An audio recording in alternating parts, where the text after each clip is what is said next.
Vozes interativas.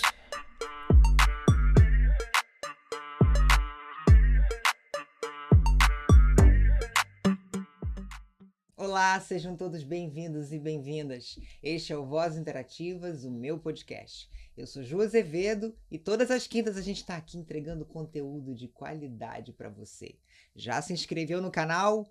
Não se inscreveu? Dá uma força para esse projeto. A gente começou em novembro, já trouxe tantas pessoas incríveis, tantas pessoas de carreira linda, bacana e que estão aí à distância de um clique de você.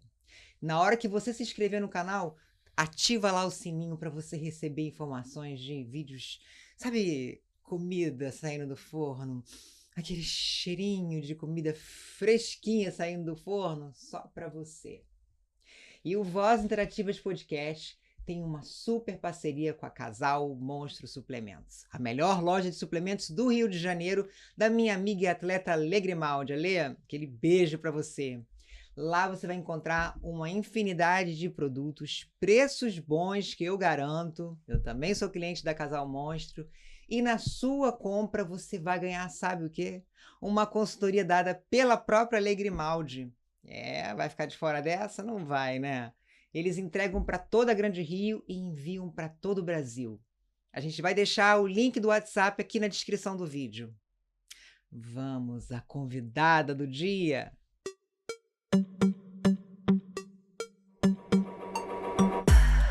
Vozes interativas.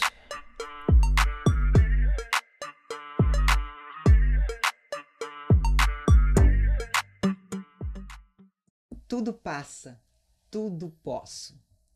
Esse parece ser o lema e o leme que norteia a vida da minha convidada de hoje. É um misto de superação e empoderamento. Passeando pelo Instagram dela, eu me deparei com um poema de Clarice Lispector, que em linhas gerais diz assim: antes de julgar o meu caráter, calce os meus sapatos e percorre o caminho que eu percorri. Isso me fez gerar um turbilhão de pensamentos e sentimentos. Afinal de contas, nós seres humanos vivemos o tempo todo julgando a vida alheia. E com isso a gente deixa de viver nossa própria caminhada. A minha convidada de hoje parece viver com muita leveza, caminhar com muita leveza no seu salto 15 e ainda desfila, hein? E do alto do seu salto, ainda assim ela consegue olhar com horizontalidade as pessoas de bem e dar a ela voz no intuito de ampliar os seus espaços de empoderamento. Ela é uma excelente, notável gestora de carreira artística, escritora, influencer, modelo, mãe, amiga, carnavalesca e tudo mais que ela quiser ser, porque ela tá podendo. A minha convidada de hoje é Cláudia Windberger.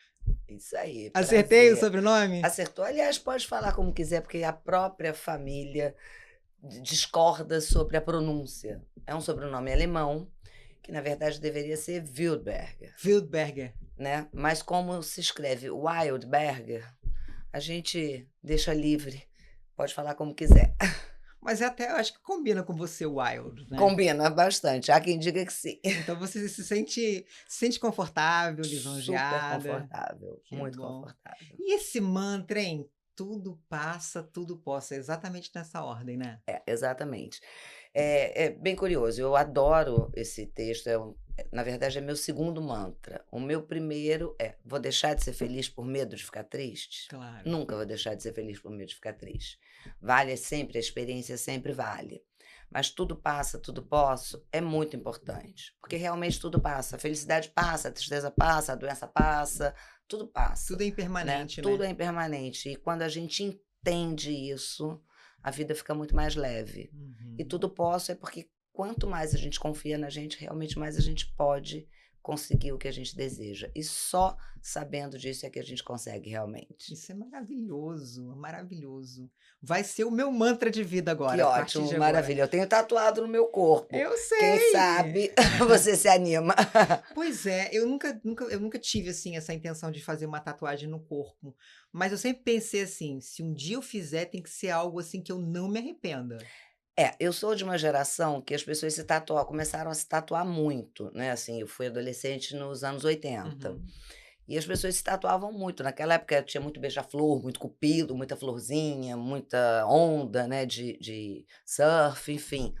E nessa época eu não tinha a menor vontade de me tatuar. Por incrível que pareça, apesar de eu ser essa pessoa solta, livre, leve, solta no mundo, eu nunca fui dada E a chique, né, coisas meu bem? radicais. Chique é muito bom. Eu nunca fui dada a esportes radicais e nada Uhum. radical. Nunca gostei de acampar, nunca, assim, na minha época saltava-se muito de asa delta. Eu nunca tive essa curiosidade, digamos assim, que são coisas ditas mais arriscadas, né. Mas, ao mesmo tempo, eu me lanço muito à vida sem medo. Só que eu só comecei a me tatuar aos 50 anos, e hoje eu tenho 21 tatuagens. Caramba! É. A maioria das minhas tatuagens são frases. Eu tenho só uma imagem mesmo, que é de um leão super bacana, que eu gosto muito, que é meu ascendente no horóscopo, né, e é signo de um dos meus filhos. Curiosamente, eu sou câncer com ascendente em leão, e um filho meu é canceriano e outro leonino. Olha. Mas aí então todas as tatuagens são muito conscientes, né? Todas, todas têm significado, E, todas e elas. assim, é um planejamento que você faz para não se arrepender depois, ou não? Essa assim, depois que eu fiz a primeira tatuagem foi um carimbo com H e C dentro, que era para tatuar o nome dos meus filhos na minha pele, já que eu tenho eles tatuados no meu coração. Claro. Então, já que eu ia tatuar, começou tudo ali.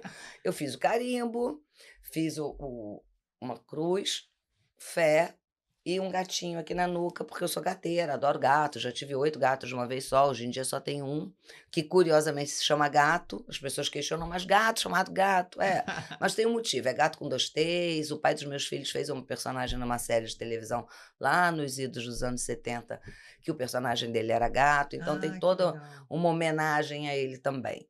Que bacana. E Cláudia, você é uma mulher multifuncional, né? Escritora, gestora de carreira artística, você é modelo, também é influencer, faz aí umas lives muito bacanas no Instagram. O que que vem primeiro? Primeiro vem a gestora de carreiras, obviamente, que é a minha profissão É a principal, sua profissão né, é a minha principal. profissão principal. Eu sou gestora de carreiras há mais de 30 anos, e isso é o que me move. Eu virei escritora por um acaso. Óbvio que, assim, eu sempre gostei de escrever. Aos 8 anos eu escrevi uma novela. E aí, quando eu fui Uhum. trabalhar no meio artístico, eu descobri que eu tinha escrito com bastante propriedade para aquela garota de 8 anos, né. Então eu escrevia as cenas e botava direitinho, sala da casa de fulana, As noite, rubricas todas bonitinho. as rubricas, entendeu, Uhum. tudo bonitinho. Claro que ali tinha uma escrita de uma menina de 8 Claro. anos. E depois eu nunca mais escrevi nada relevante. Infelizmente nem tenho mais essa novela guardada. Ai, Foi que uma novela pena. escrita numas férias, na casa do meu pai, que meus pais eram separados, e aí eu passei férias com ele e escrevi essa novela. De brincadeira, sem menor pretensão. Obviamente a gente acaba escrevendo um ou outro poema sem querer, né, uma crônica, uma coisa assim, mas nunca foi com pensamento profissional. Uhum. Quando eu estava casada, no meu último casamento, meu marido era ator, um jovem ator, e eu tinha muita vontade de produzir um espetáculo teatral para ele. Olha. E buscava, Uhum. textos interessantes. E um dia aconteceu um caso com a gente, de um preconceito, e ele começou a escrever uma esquete de humor, porque ele estava testando os textos de stand-up comedy. E levou ali umas 2, 3 semanas maturando aquele texto, aquela esquete, e quando a gente achou que estava boa, apresentamos ao meu filho mais velho, ao Hugo. E a gente estava muito empolgado, que estava muito boa a esquete, pelo menos ao nosso ver. Uhum. E ele olhou e fez: "Ah, legal, mas eu acho que vocês deviam fazer outra coisa". Deu uma, sabe quando dá uma broxada, você fala: "Não é possível, a gente estava tão seguro, aí vem esse moleque, né, e diz que não tá bom, que a gente devia fazer outra coisa". Eu falei: "Mas como assim fazer outra coisa? Escreve uma peça. Vocês têm muito mais história para contar do que essa esquete de humor. Essa esquete é muito pouco perto do que vocês podem comunicar". E aí, eu acabei virando uma autora de teatro, porque a gente resolveu escrever uma peça contando a nossa vida. E foi bem legal, foi uma experiência bem interessante. Depois disso eu acabei escrevendo, a gente escreveu o livro depois, e depois eu acabei escrevendo um outro primeiro livro. Veio o livro. Não, primeiro veio Desculpa, a peça. primeiro veio a peça. Primeiro veio a peça. Depois é que veio o livro. Depois é que veio o livro. Porque, na verdade, o que acontece? Como eu ia falar da minha vida, e apesar de eu ser essa pessoa muito espalhafatosa, eu falo com todo mundo, converso com todo mundo, sou muito alegre, eu sou muito reservada na minha vida pessoal. Sempre soube da minha vida pessoal quem me interessava saber, quem Claro. podia ter a confiança de saber da minha vida pessoal. E para contar a história do meu relacionamento, sabe quando a gente fala assim, eu estava botando a bunda na janela do ônibus, né? Eu estava me expondo de uma maneira que eu nunca tinha me exposto na vida. Então eu falei com o Yuri, olha, já que é para fazer o espetáculo, vamos escrever um livro, isso tem que ter continuidade. Vamos fazer um longo, uma série, alguma coisa. Mas tem que valer a pena essa exposição.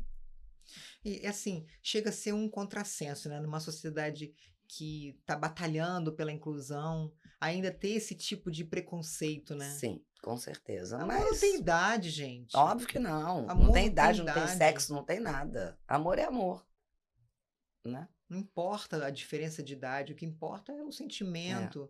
E assim, é triste ver esse tipo de atraso, sabe? Mas o preconceito, infelizmente, existe. Existe. Eu acho que existe dentro da gente, porque é uma coisa cultural. Eu digo para todo mundo que eu luto diariamente contra o preconceito. Em todas as situações, contra o preconceito com uma comida. Mas você luta Eu com nunca leveza, provei. né? No seu salto Sim! 15.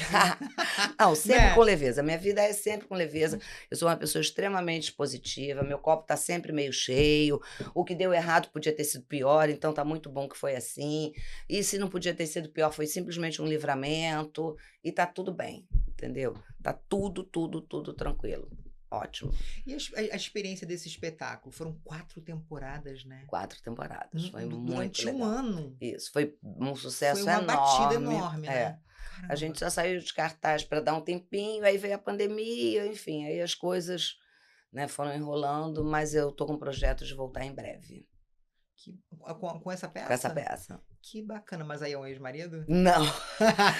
Não será mais com ele, não por nada. Sim. É porque, até por exigência do diretor, a gente quer botar um menino jovem realmente para fazer sentido, porque nós temos 25 anos de diferença de idade. Então, é uma diferença visível, sabe? Eu já tinha sido casada com um homem 13 anos mais novo. E não aparentava, porque ele aparentava ser mais velho e eu aparentava ser mais jovem. Então, assim, as pessoas podiam dizer, eles têm uma diferença, mas julgavam que era de 2, 3 anos, não mais que isso, entendeu? O meu, se não com o meu segundo marido, foi muito mais por racismo do que qualquer outra coisa, porque ele era preto, então as pessoas nunca falaram na minha cara, mas falavam, casada com negão, hein? Como se eu tivesse casado com sexo e não com um homem. Claro. Mas assim, é o tipo da coisa que é triste ver, né? É triste, mas enfim, é triste. Mas é que uma bom realidade. Que você encara as coisas com mais leveza, né? Com certeza. Você não deixa de ter a firmeza da militância. Sim, Isso é super importante. Sim. Eu notei isso nas lives, inclusive a gente pode falar sobre isso, essas lives que você... Eu acho que você parou um pouco. Parei, né? Parei. Era todas as terças. Eu comecei todas as terças e sextas. Aí depois diminuí, quando acabou a pandemia, só para as terças.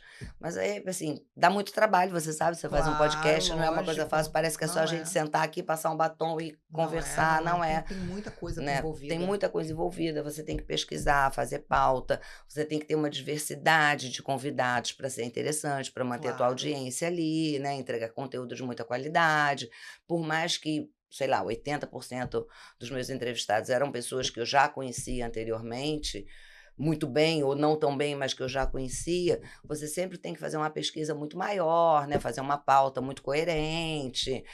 Quando você grava... Era uma pauta muito inclusiva. Sim.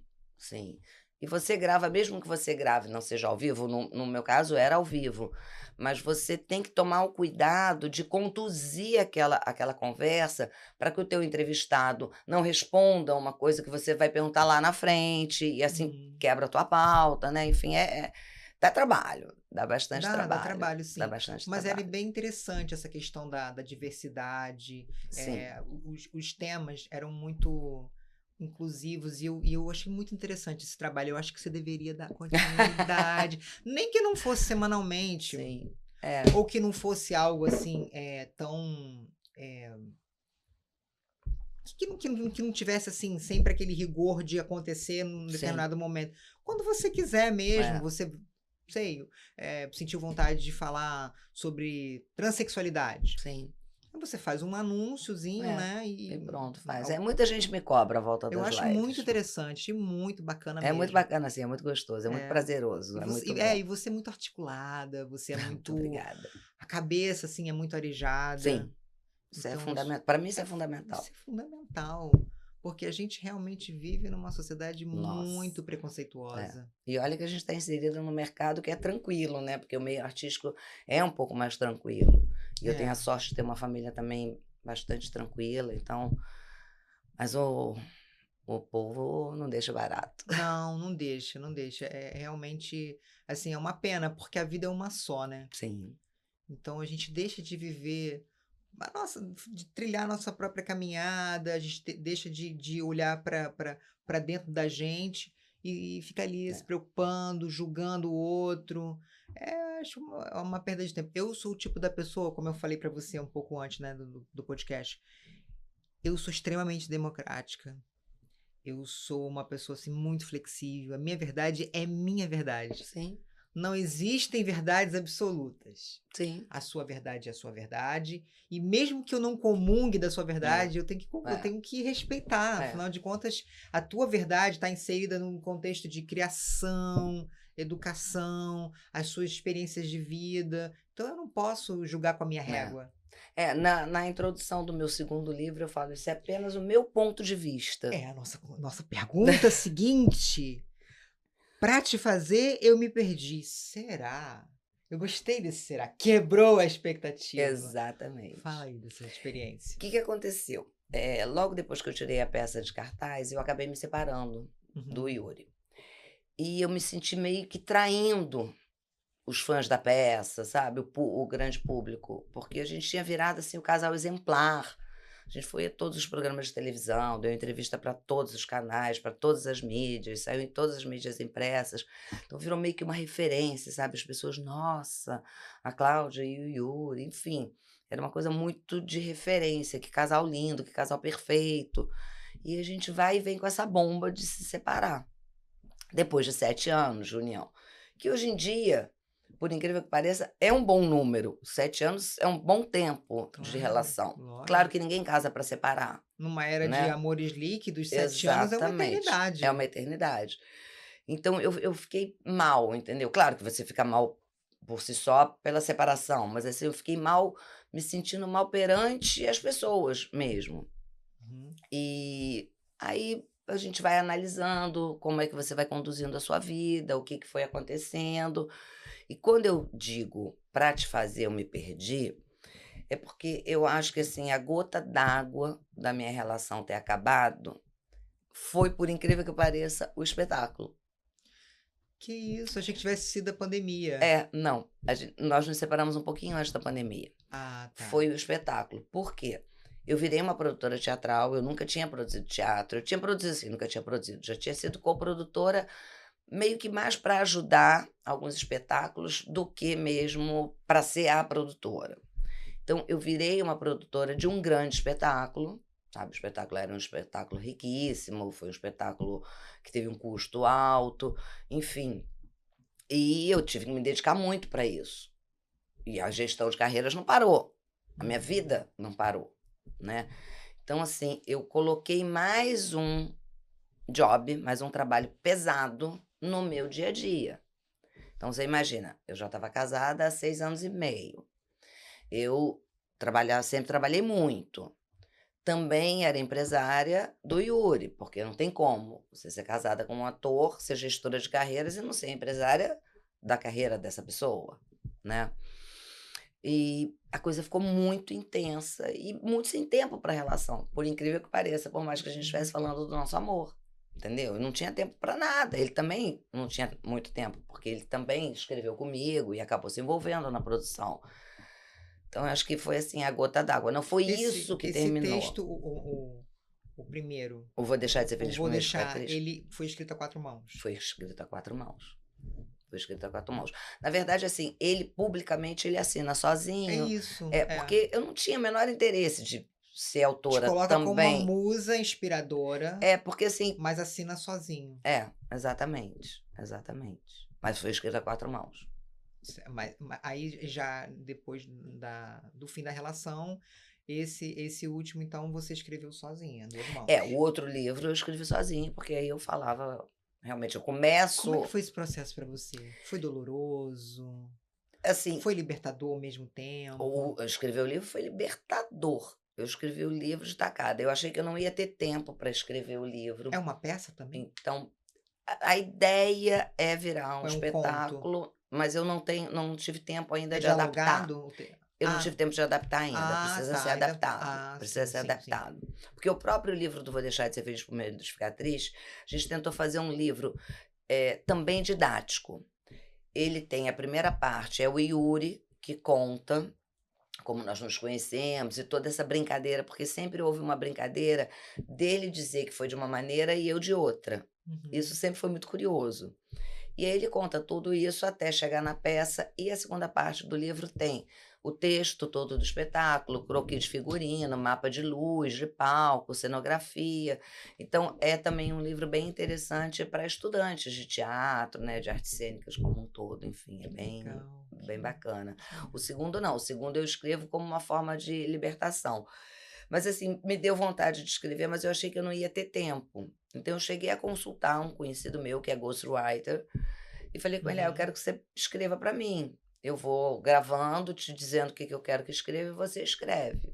Combinamos, ficou tudo certo e tal. Ele, então tá, então grava o primeiro capítulo, ou pelo menos o que você acha que pode ser o primeiro capítulo, e me manda. Eu gravei e escrevi, mandei para ele. Ele falou, amor, você não precisa de mim, tá escrito. Que maravilha. Segue. E aí foi ótimo isso, entendeu? Porque realmente eu fiz um trabalho de psicografei ali, sabe? Assim, não fiquei pensando muito. Eu fui meio que psicografando, assim, tudo. O que vinha na minha cabeça. Foi bem legal. Agora, o Será quem colocou foi a Alexandra Richter. Ela é maravilhosa. Foi maravilhoso. Eu trabalho com ela há muitos anos, né? E aí Mas foi maravilhoso. Eu mostrei, essa quebra é muito boa. Eu mostrei o livro para ela. E ela falou, cara, você não se perdeu. Por que você está dizendo que você se perdeu? Eu falei, não, porque eu acho que realmente assim, o espetáculo foi a gota d'água, né, para o nosso rompimento. E aí, como eu estava fazendo aquilo para ele, né, eu acabei me perdendo na relação e tal. A brincadeira é essa. Ela falou, você não se perdeu, tá tudo certo. Será que se perdeu mesmo? Bota um será, quem sabe? Ficou ótimo. E ficou ótimo. Essa quebra é maravilhosa. Ótimo. É maravilhosa. Ficou ótimo. E vou te falar que ela é a que mais intriga. Que você não entregou os pontos. E foi uma experiência que eu acho, assim, pelo que você me conta, você é muito cabeça. Assim, o tom de voz, o jeitinho que você fala, você viveria tudo de novo. Sempre. Não me arrependo de nada do que eu vivi.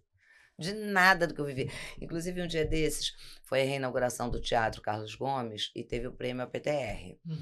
E teve uma homenagem linda ao Teatro Rival.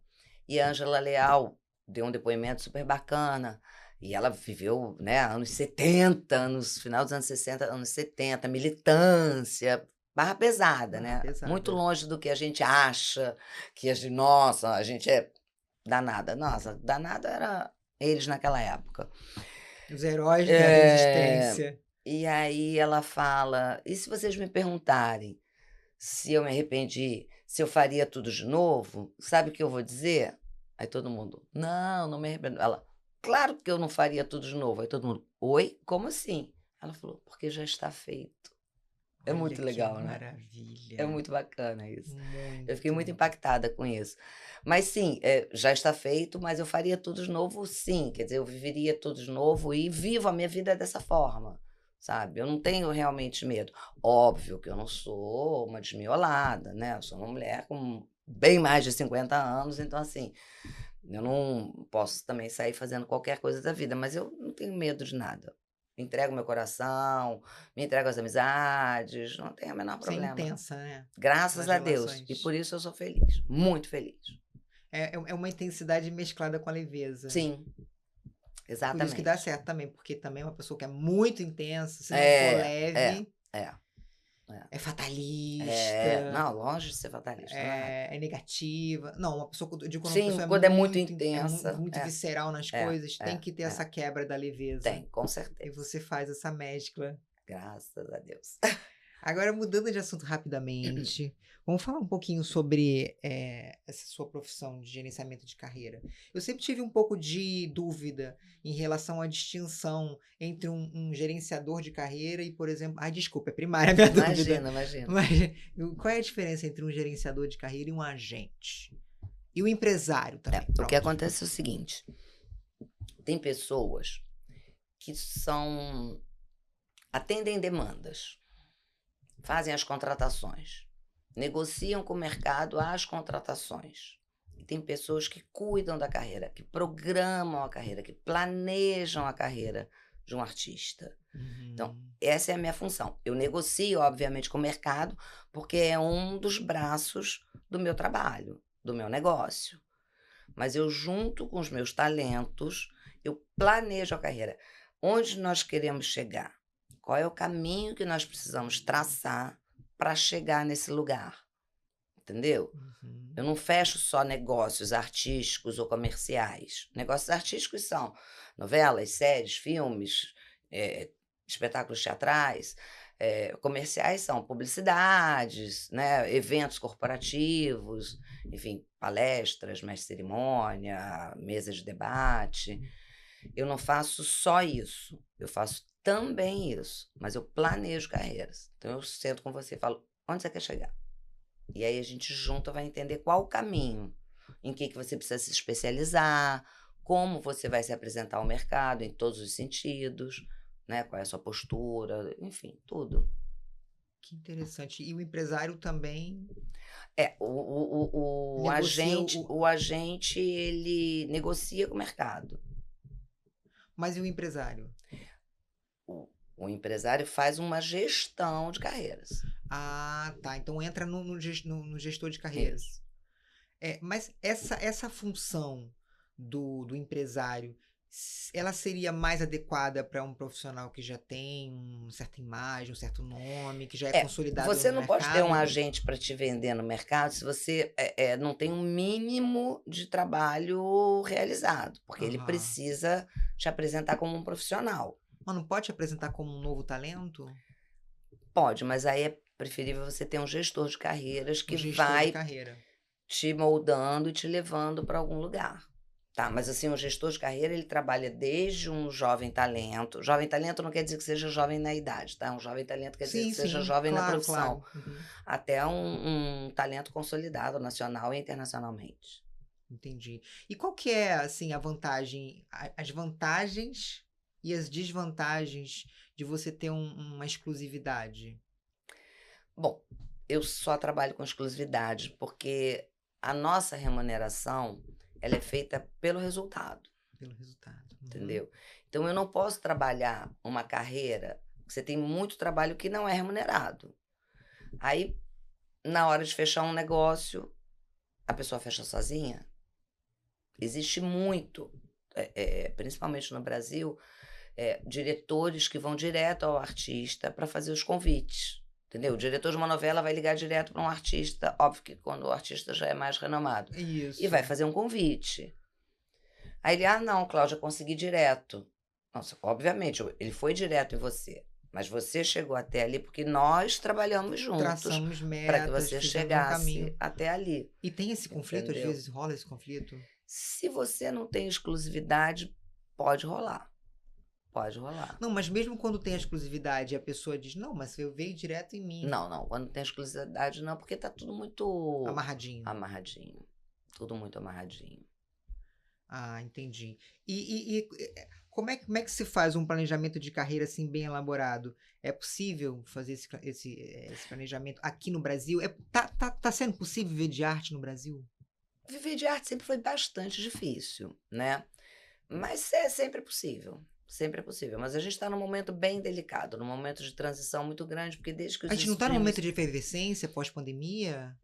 Efervescência cultural, artística? Aparentemente, sim. Mas assim, com a entrada dos streamings no Brasil, os acordos firmados mudaram muito. muito, entendeu? Inclusive com direitos conexos. É Uhum. bem delicado. A gente tem que fazer um podcast só sobre isso. Com certeza.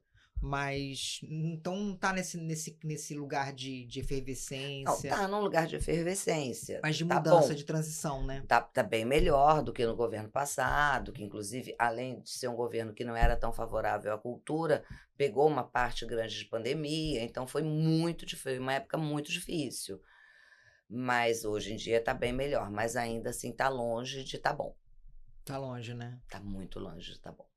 E assim, é uma luta, né, diária, É né? uma luta Até diária. para os consagrados, né? É uma luta diária até para os consagrados. E a gente percebe que assim, eles são multifuncionais. Porque viver só de atuação é quase que uma utopia, né? É quase que uma utopia, infelizmente. É uma pena, né? É uma Até pena. porque na própria pandemia, que foi recente, né? Podemos dizer que foi bem recente, a gente descobriu que sem arte ninguém sobrevive. Exatamente. Eu já falei isso várias vezes aqui no podcast. É que as pessoas não notavam isso, Não mas na notavam, pandemia. não notavam a importância da arte na vida de qualquer ser humano. Mas na pandemia acho que ficou claro para todo mundo. Ficou, assim, a minha humilde opinião, até a página 3. Sim, porque é conveniente que seja só até a página 3. Para os contratantes. É conveniente. É uma luta isso, né? Entendeu? As pessoas, infelizmente, o ser humano, sei lá, o capitalismo trouxe isso, de você menosprezar o trabalho do outro em prol de você ter alguma vantagem. Então você faz isso em negociação, você faz isso para se valorizar, sabe? As pessoas tratam a arte como não é prioridade. Imagina. Não é prioridade, não é trabalho, assim, oficial, sério. Né? Até hoje. Tudo Mas bem, você ninguém é vive ator, sem mas o arte. que mais que você faz? Exato. Em início de carreira, então, é o que o artista mais escuta. Você é ator, mas qual é a sua profissão? Oi, amor, minha profissão é ser artista. Eu canto, danço, sapateio, faço. Claro. Escrevo.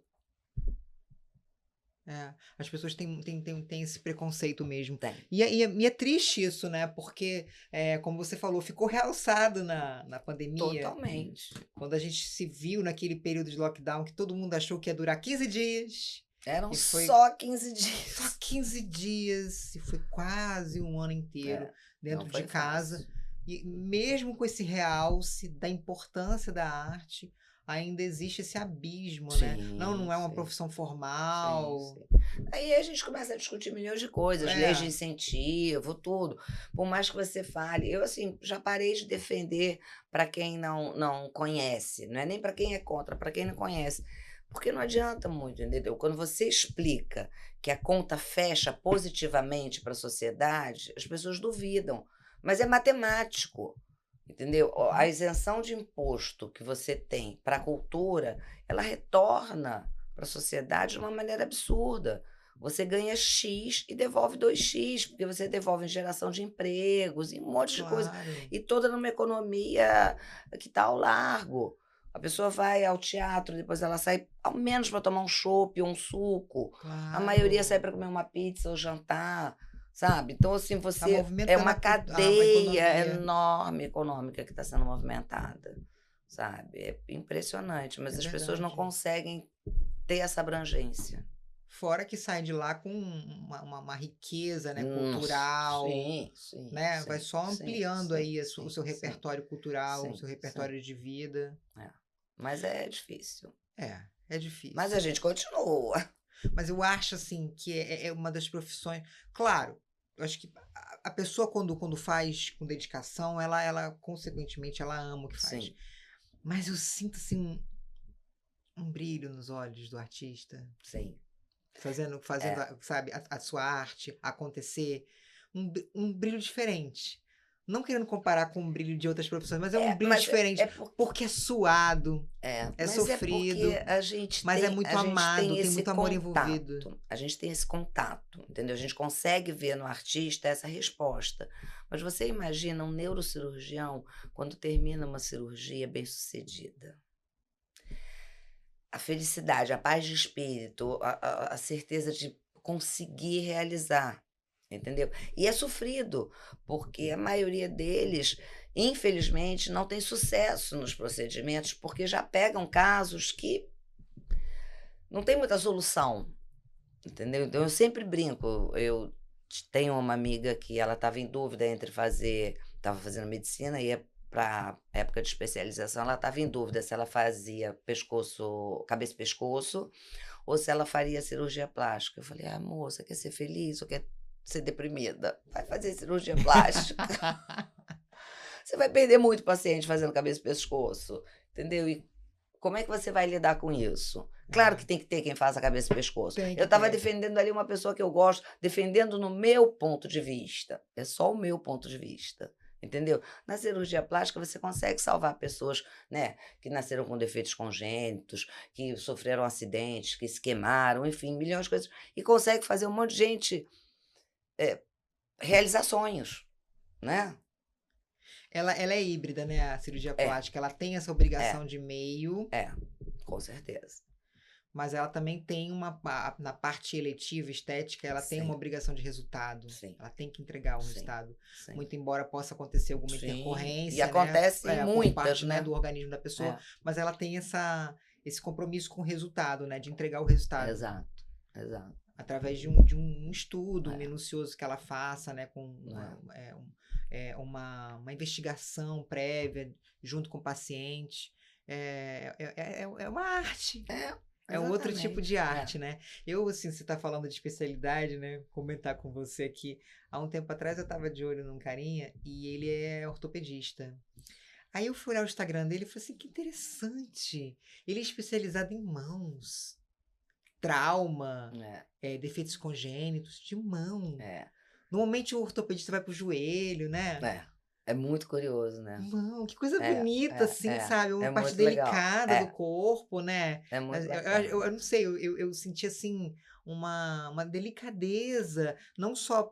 Claro, tem profissionais que vão para áreas mais especializadas justamente porque o mercado não está tão... Sim. Tão cheio, né? Tão assim, já abarrotado. Mas eu senti, assim, uma arte ali na coisa. Não sei se é porque eu já enxergo tudo com arte também. Que coisa bonita, né? Com as mãos, né? A gente toca o mundo com as mãos, né? E você trabalhar com ela, né? Devolver mais sensibilidade, devolver tato pra... bem interessante. Achei aquilo muito incrível, porque normalmente o ortopedista bate logo na cabeça que é joelho, tíbia, pé, coluna. Achei muito interessante isso. Mas é muito interessante mesmo. Você teve um olhar muito bacana, mas bem apaixonadinho também. Mas não é? Vamos deixar a paixãozinha de lado. É super bacana. Achei muito legal, mas uma especialidade diferente. É muito legal, muito bacana mesmo, bem legal.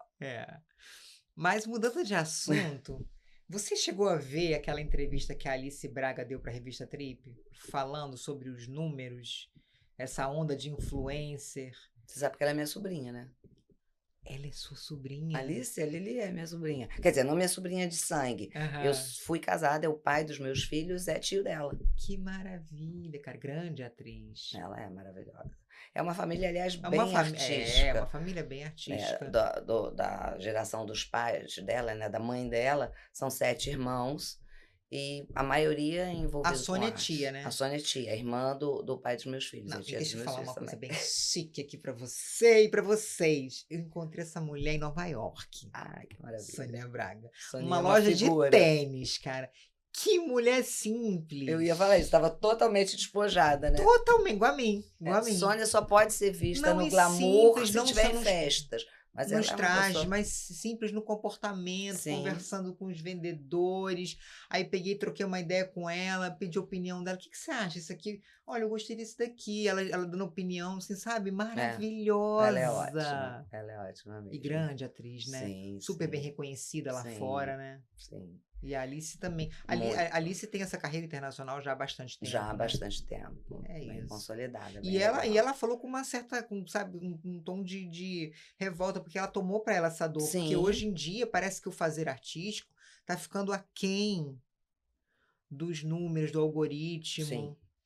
E aí, semana retrasada, eu achei assim, gente, nossa, me deu uma aflição aquilo, vi o Stepan Ercecian falando, gente, me ajuda. É muito triste, né? Eu peço que vocês me sigam. Cara, com um currículo como o dele, com uma história na televisão, né? Um dos pioneiros. Sim. É muito triste, é muito pedindo triste. seguidor, porque até muito para ele é triste. cobrado isso. O que você tem a falar sobre isso? É o mercado, né? Não tem como. Mas virou virou porque você só produz arte. Você só produz arte se você tiver dinheiro. Quem te dá dinheiro é o patrocinador. O patrocinador quer o quê? Audiência. O que está dando audiência hoje? Quem tem seguidor. Mas o influencer não produz arte. Ele pode produzir dinheiro, fabricar dinheiro. Mas o influencer é influencer. O influencer sem DRT é um influencer. Vamos ter que explicar para muita gente isso, né? Porque por mais que se fale, as pessoas não aceitam. Quem tem o dinheiro quer número. É uma luta diária. E o fazer artístico, então, todo mundo, é secundário. Infelizmente, nesse momento é. Não é a minha opinião, pelo amor de Deus. Não, é por isso que a gente não tem visto, assim, coisas muito profundas, interessantes, né? A exemplo do carnaval. Sim. A cobertura do carnaval foi feita em grande parte por influência. Exatamente. E foi considerado, não sou eu que estou falando, não. Sim. Foi considerado um fiasco. Sim. Aí você vê festas de lançamentos de marcas, de campanhas, de tudo. Antigamente era recheado de artistas conceituados, porque eles geravam mídia para aquelas marcas. Hoje em dia você vai a influencers. Influencers, eles têm um alcance muito grande. Eles dão um retorno para a marca, comercialmente falando, muito interessante. Sabe? A ideia de nichar não é ruim, ela é muito interessante. Se você tem um produto, você precisa falar com seu público consumidor, né? Não adianta você querer me vender um produto que eu não consumo. Então, no canal que se comunica comigo, não é o lugar que você vai anunciar o seu produto. Claro. Isso é óbvio. E até bem pouco tempo atrás, você só tinha grandes veículos de comunicação que se comunicavam de A a Z. Hoje, esses veículos hoje só comunicam varejão, promoções que têm que ser imediatas, ditas para todo mundo, né? A TV está na promoção em tal loja, a carne está barata em tal supermercado amanhã. Então, isso fala meio que de A a Z. Mas grandes marcas de luxo não anunciam mais num canal tão aberto, porque aquele público consumidor não está mais ali. Tá entendendo? Já migrou para as TVs fechadas. Já migrou para TV fechada. TV fechada. Né? Então já tem outros canais de comunicação. E as redes sociais hoje têm um poder muito grande. Né? Elas têm uma entrada muito fácil. Não, tudo isso explica, mas não justifica. Eu acho que a gente está colocando muito em segundo plano as qualificações. Concordo o fazer plenamente artístico, com você. E está empobrecendo. Mas isso está acontecendo em todos os setores. Se você pensar, várias empresas dispensaram seus colaboradores mais antigos, mais experientes, que realmente conheciam de mercado. Porque os novos sabem mais. Não, porque os antigos se atualizam também, fazendo novos cursos, enfim, se atualizam. Mas eles têm um custo final para a empresa muito maior do que um jovem que está iniciando carreira. Entendeu? Hoje em dia, se você olhar nos últimos meses, já se discute muito as empresas revendo esse lugar, porque elas começaram a entender o seguinte: os jovens de hoje, na sua maioria, eles não têm o comprometimento que as pessoas que na geração, por exemplo, na minha geração, aos 18 anos, eu entregava tudo mais um pouco e mais um pouco para aquela empresa, porque eu tinha todo o interesse em fazer uma carreira ali. Hoje o jovem, se olhar e falar assim, mas não sei se é bem isso que eu quero, ele já muda, já vai para outro lugar. E eu não estou dizendo que está certo ou está errado, não. Tá? É muita oferta também, né? É muita oferta. E hoje você tem a possibilidade de ter o teu negócio. É muito mais fácil. A tecnologia propiciou isso a gente. Entendeu? Eu sou de uma geração que meus pais falavam assim: tem que fazer prova, concurso para um banco, concurso para Petrobras, você tem que trabalhar no Banco do Brasil, você tem que trabalhar no governo, porque você não seria demitido nunca, você teria uma carreira. Entendeu? Então é muito diferente. A gente vive outros tempos. Então é tudo muito complexo. Agora, obviamente, não é qualquer pessoa que sabe fazer arte, como não é qualquer pessoa que sabe fazer uma cirurgia, como não é qualquer pessoa que sabe fazer uma decoração de ambientes, como não é qualquer pessoa que sabe construir um prédio. Uhum. Cada um no seu quadrado. Né? Agora, a diferença, o que a gente sente no nosso mercado, é que o nosso mercado entrega um resultado para um grande público. Um engenheiro que faz um prédio meia-bomba, alguns prédios dele, na sua maioria, estão ali, mal planejados, mal executados, mas estão ali. Um ou outro cai. É. Mas a maioria está ali com rachadura, bambeando, com vazamento, com isso, com aquilo, mal planejado. Mas a opinião pública, o grande público não sabe daquilo. Uhum. Uma cirurgia mal feita, mal executada, o resultado daquilo é até questionável, porque foi erro médico ou o organismo que não estava preparado, não respondeu. Por isso que muitas vezes em erro médico é difícil você provar que foi erro médico. Uhum. Porque até que ponto Tem foi que ser erro uma médico? coisa muito grosseira, Muito né? grosseira para você provar, entendeu? Uhum. Agora, artisticamente você vê, você vai no espetáculo, você vê. Se tiver uma pessoa que não é um artista de verdade, não é um ator de verdade, você vê que ele não consegue fazer uma entrega. Não. Na televisão é a mesma coisa, no cinema é a mesma coisa. Então, assim, é muito mais gritante. Agora, o mercado como um todo, ele está muito fragilizado. Ele tem feito contratações muito equivocadas. E, obviamente, que a gente, né, como ser humano, vive isso o tempo inteiro. Né? Atendimento, imagina. Olha como era o atendimento há 30 anos atrás numa loja. Olha como é hoje. Hoje você entra numa loja, 90% das lojas parece que a pessoa está te fazendo um favor em te vender alguma coisa. É verdade. Entendeu? Então, assim, tá tudo muito esquisito. Assim, que fique claro que eu não sou contra influencer, exercer a profissão de ator, atriz. Só acho que tem que estudar, né? Com Tem que se certeza. preparar. Como tudo na vida, a gente tem que se preparar. Com certeza. Não tem como. Não tem Para como. qualquer coisa você Porque tem que se senão a preparar. entrega não é verdadeira. Não tem, assim, eu não sei. O que tem que aparecer? A verdade cênica, ela não aparece. Sim. Fica aquela coisa na forma. Né? A gente, que tem um pouquinho mais de técnica, percebe que não tem nem a escuta. Sim. E a escuta é fundamental. A pessoa tá ali pensando no texto dela. Você consegue ler esse subtexto da pessoa. A pessoa acha que é só decorar um texto. Exato. E não é isso. E fica preocupado com as deixas, fica preocupado Exatamente.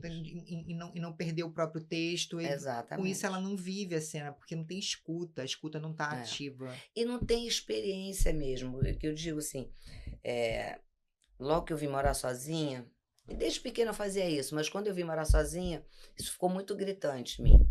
Eu andava muito de ônibus e eu sempre andei olhando para as janelas e pensando cada vida que vivi em cada uma daquelas janelas. Maravilhoso. Né? E assim, você vai vivendo. Eu sempre fui de olhar muito para as pessoas, sabe? Quem é essa pessoa? Sempre criar uma história de quem é essa pessoa, por que essa pessoa está com essa roupa, para onde essa pessoa está indo, quem é a família dessa pessoa, o que essa pessoa viveu ontem, o que ela comeu hoje no almoço. Então, quando você tem esse olhar para a vida, e eu acho que esse é um olhar muito artístico, muito, tá? Você vai se enriquecendo de material. Por isso que assim, o artista... A gente falou sobre isso, eu e a Xanda. Quando o artista se prepara para um personagem, a gente fala, ele vai fazer laboratório. Por quê? Porque ele vai estudar o tipo de vida que aquela personagem que ele vai viver, o que ele costuma fazer, né? Então, é um açougueiro, você é um açougueiro. Cara, eu tenho que entender como é que se corta uma carne, como é que se escolhe uma carne, qual é a diferença de um filé mignon para um chão de dentro, para um patinho, para um acém. Você tem que saber, porque você vai viver. Óbvio que você não vai se tornar um especialista em carnes, mas se você vai ser um açougueiro, você tem que entender como é que eu pego uma peça de carne, como é que eu afio uma faca, né? Então, a pessoa que tem essa verve artística, ela já vem com isso no DNA, entendeu? Ela já vem trazendo isso, então ela já é uma observadora por natureza. É verdade. Ela é uma pessoa mais sensível, entendeu? Ela vê poesia numa nuvem passando realmente, sabe? É diferente, Intuitiva. é intuitiva, sabe? Por exemplo, eu jamais poderia ser médica, eu tenho pavor de sangue, sabe? Eu só consigo lidar com sangue em situações de emergenciais. Eu tô com uma pessoa, a pessoa se acidenta de alguma maneira, seja um corte de faca ou um acidente muito grave, eu vou socorrer. Depois que a pessoa estiver sã e salva, eu passo mal. Agora, por exemplo, eu estava com meus filhos pequenos. Se eles se machucassem e eu estivesse sozinha, nossa, antes de levar para o hospital para dar ponto, eu dava banho, limpava o machucado, fazia tudo bonitinho. Se meu marido estivesse em casa, eu começava a gritar histérica, igual uma louca. Ah, pelo amor de Deus, o menino se machucou. E às vezes era um machucado muito menor do que aquele que eu socorri com a maior tranquilidade. Entendeu? Mas imagina você cirurgiã, é incompatível. Claro. Eu não tenho essa vontade, acho lindo, acho maravilhoso. Eu admiro todas as profissões, porque eu não sou capaz de fazer nenhuma a não ser a minha. Entendeu? Não sou capaz de executar nenhuma. Eu olho um prédio e falo, gente, que maravilha. Eu olho um apartamento decorado e falo, nossa, que criatividade. E olha que eu acho que eu sou ótima de decoração, de soluções, de tudo. Mas eu nunca faria o que um arquiteto, um decorador de ambientes faz. Entendeu? Eles sempre fazem muito melhor do que o que eu pensei, que já eu achava que era o máximo. Entendeu? Então, cada um seu quadrado, realmente. O piloto também, né? Aéreo, né? Claro. Coloca uma máquina daquela a mais de 10 mil pés. É também. Enfim, tudo é incrível. Tudo é incrível. Né? Tudo é incrível. E tudo é incrível. E tudo, de certa forma, tem uma arte. Gente, né? um editor que corta um programa ao vivo. O cara é um gênio. Um gênio. O cara é um gênio. Como é que cara faz é um gênio. isso? O cara é um gênio. Como é que faz Mas, isso? Gênio. É uma coisa absurda. Pra mim é uma coisa absurda. Vivo, cara. Cortar ao vivo. Pra mim é uma coisa absurda. O cara é genial. Entendeu? E pra ele é fácil. Ele faz aquilo o tempo inteiro. Tudo bem, ao vivo nunca é 100% fácil para ninguém. Claro. Tem sempre um friozinho no estômago de todos os envolvidos. Mas assim, para ele é fácil. Tanto é que ele se propõe a fazer, sabe fazer e faz bem. Se não fizesse, não estaria ali. Né? A minha vozinha falecida dizia, praticas e serás mestre. Exatamente. A prática vai tornando com a gente certeza, com certeza. proficiente, com né? certeza. E eficiente naquilo que a gente faz. O estudo é fundamental, o conhecimento é fundamental, mas a prática, sem a prática você não se torna exemplar. Você não anda de bicicleta. Não tem como. Para você andar na bicicleta, você tem que praticar. Exatamente. E você nunca pensou em ser atriz? Por um acaso, eu cheguei a fazer tablado, que é uma escola de teatro muito conceituada, muito. E fiz um curso de interpretação para televisão, mas nunca com o interesse de ser artista, é porque eu parei de estudar muito cedo. Eu me formei no ensino médio na época, né? Com 16 anos, tinha recém feito 16 anos, eu já trabalhava há um tempo, tinha tido estafa nesse ano, eu só não parei de estudar. Só que eu morava em Petrópolis e a minha mãe não deixou eu vir para o Rio fazer faculdade aqui, ela queria que eu fizesse lá. E eu acabei não querendo fazer lá também, porque a carreira que eu queria seguir só tinha aqui no Rio. E aí continuei a seguir lá trabalhando e fazendo cursinho à noite para não perder o hábito do estudo, né? Claro. E aí ela faleceu quando eu tinha 18 anos e eu vim morar sozinha no Rio. Só que eu trabalhava de segunda a sábado. O dia inteiro, eu pegava 8 horas da manhã e saía às 6 da tarde. E cuidava da minha casa sozinha. A minha casa, que na verdade era um quarto alugado no início. Até eu poder me estabelecer, eu morei num quarto alugado. E eu não tinha muito tempo. Então eu fiquei um tempo sem estudar. E quando eu quis voltar a estudar, eu não sabia o que eu queria fazer. Eu não tinha noção do que eu queria estudar. E aí eu fui fazer tablado para poder pegar o hábito do estudo, sabe? De ter a disciplina de novo de estudar. E foi muito legal, fiz muitas amizades, mas nunca quis ser atriz. Nunca. Mas será?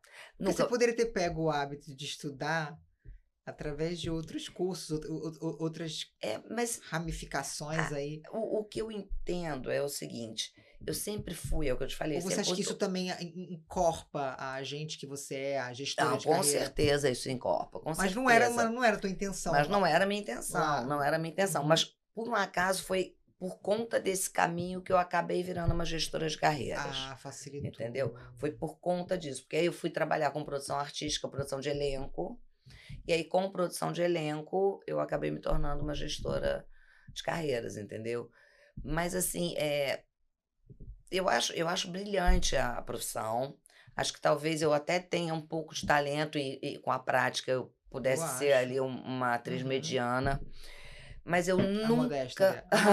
A modéstia. Mas eu nunca gostei de expor a minha vida. Apesar de todo mundo que me conhece falar assim, nossa, mas você é tão aberta, você fala com todo mundo, eu te falei no início da nossa conversa, eu faço escolhas. Eu deixo quem eu quero saber da minha vida. A partir do momento que você vira um artista, você perde a privacidade. E aí, isso nunca me foi confortável. E eu abri mão disso por um motivo, digamos, maior, né? Mas isso nunca me deixou confortável. Então, quer dizer, deixa eu ver se eu entendi. Isso é não sigo adiante por não ser vocacional, mas também teve uma estratégia aí, né? Porque você não queria estar na frente das câmeras. Exatamente. O teu ofício é por trás das câmeras. Exatamente. E que é tão importante quanto, né?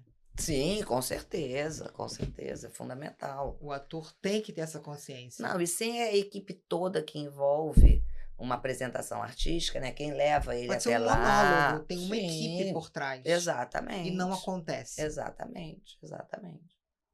Agora, você é gestora de carreira de pessoas que não são ligadas que não são atores, atrizes. Sim. Quem, por exemplo? Chefes de cozinha. Olha. Filósofos. Porque o que acontece é o seguinte, até então... Filósofos? Arrasou, cara. Até então, quando você começa... Tipo Mário Cortella da vida? Assim. Tipo, um Cortella da vida. Uhum. Tipo um Cortella da vida. Eu trabalho com a Viviane Mosé.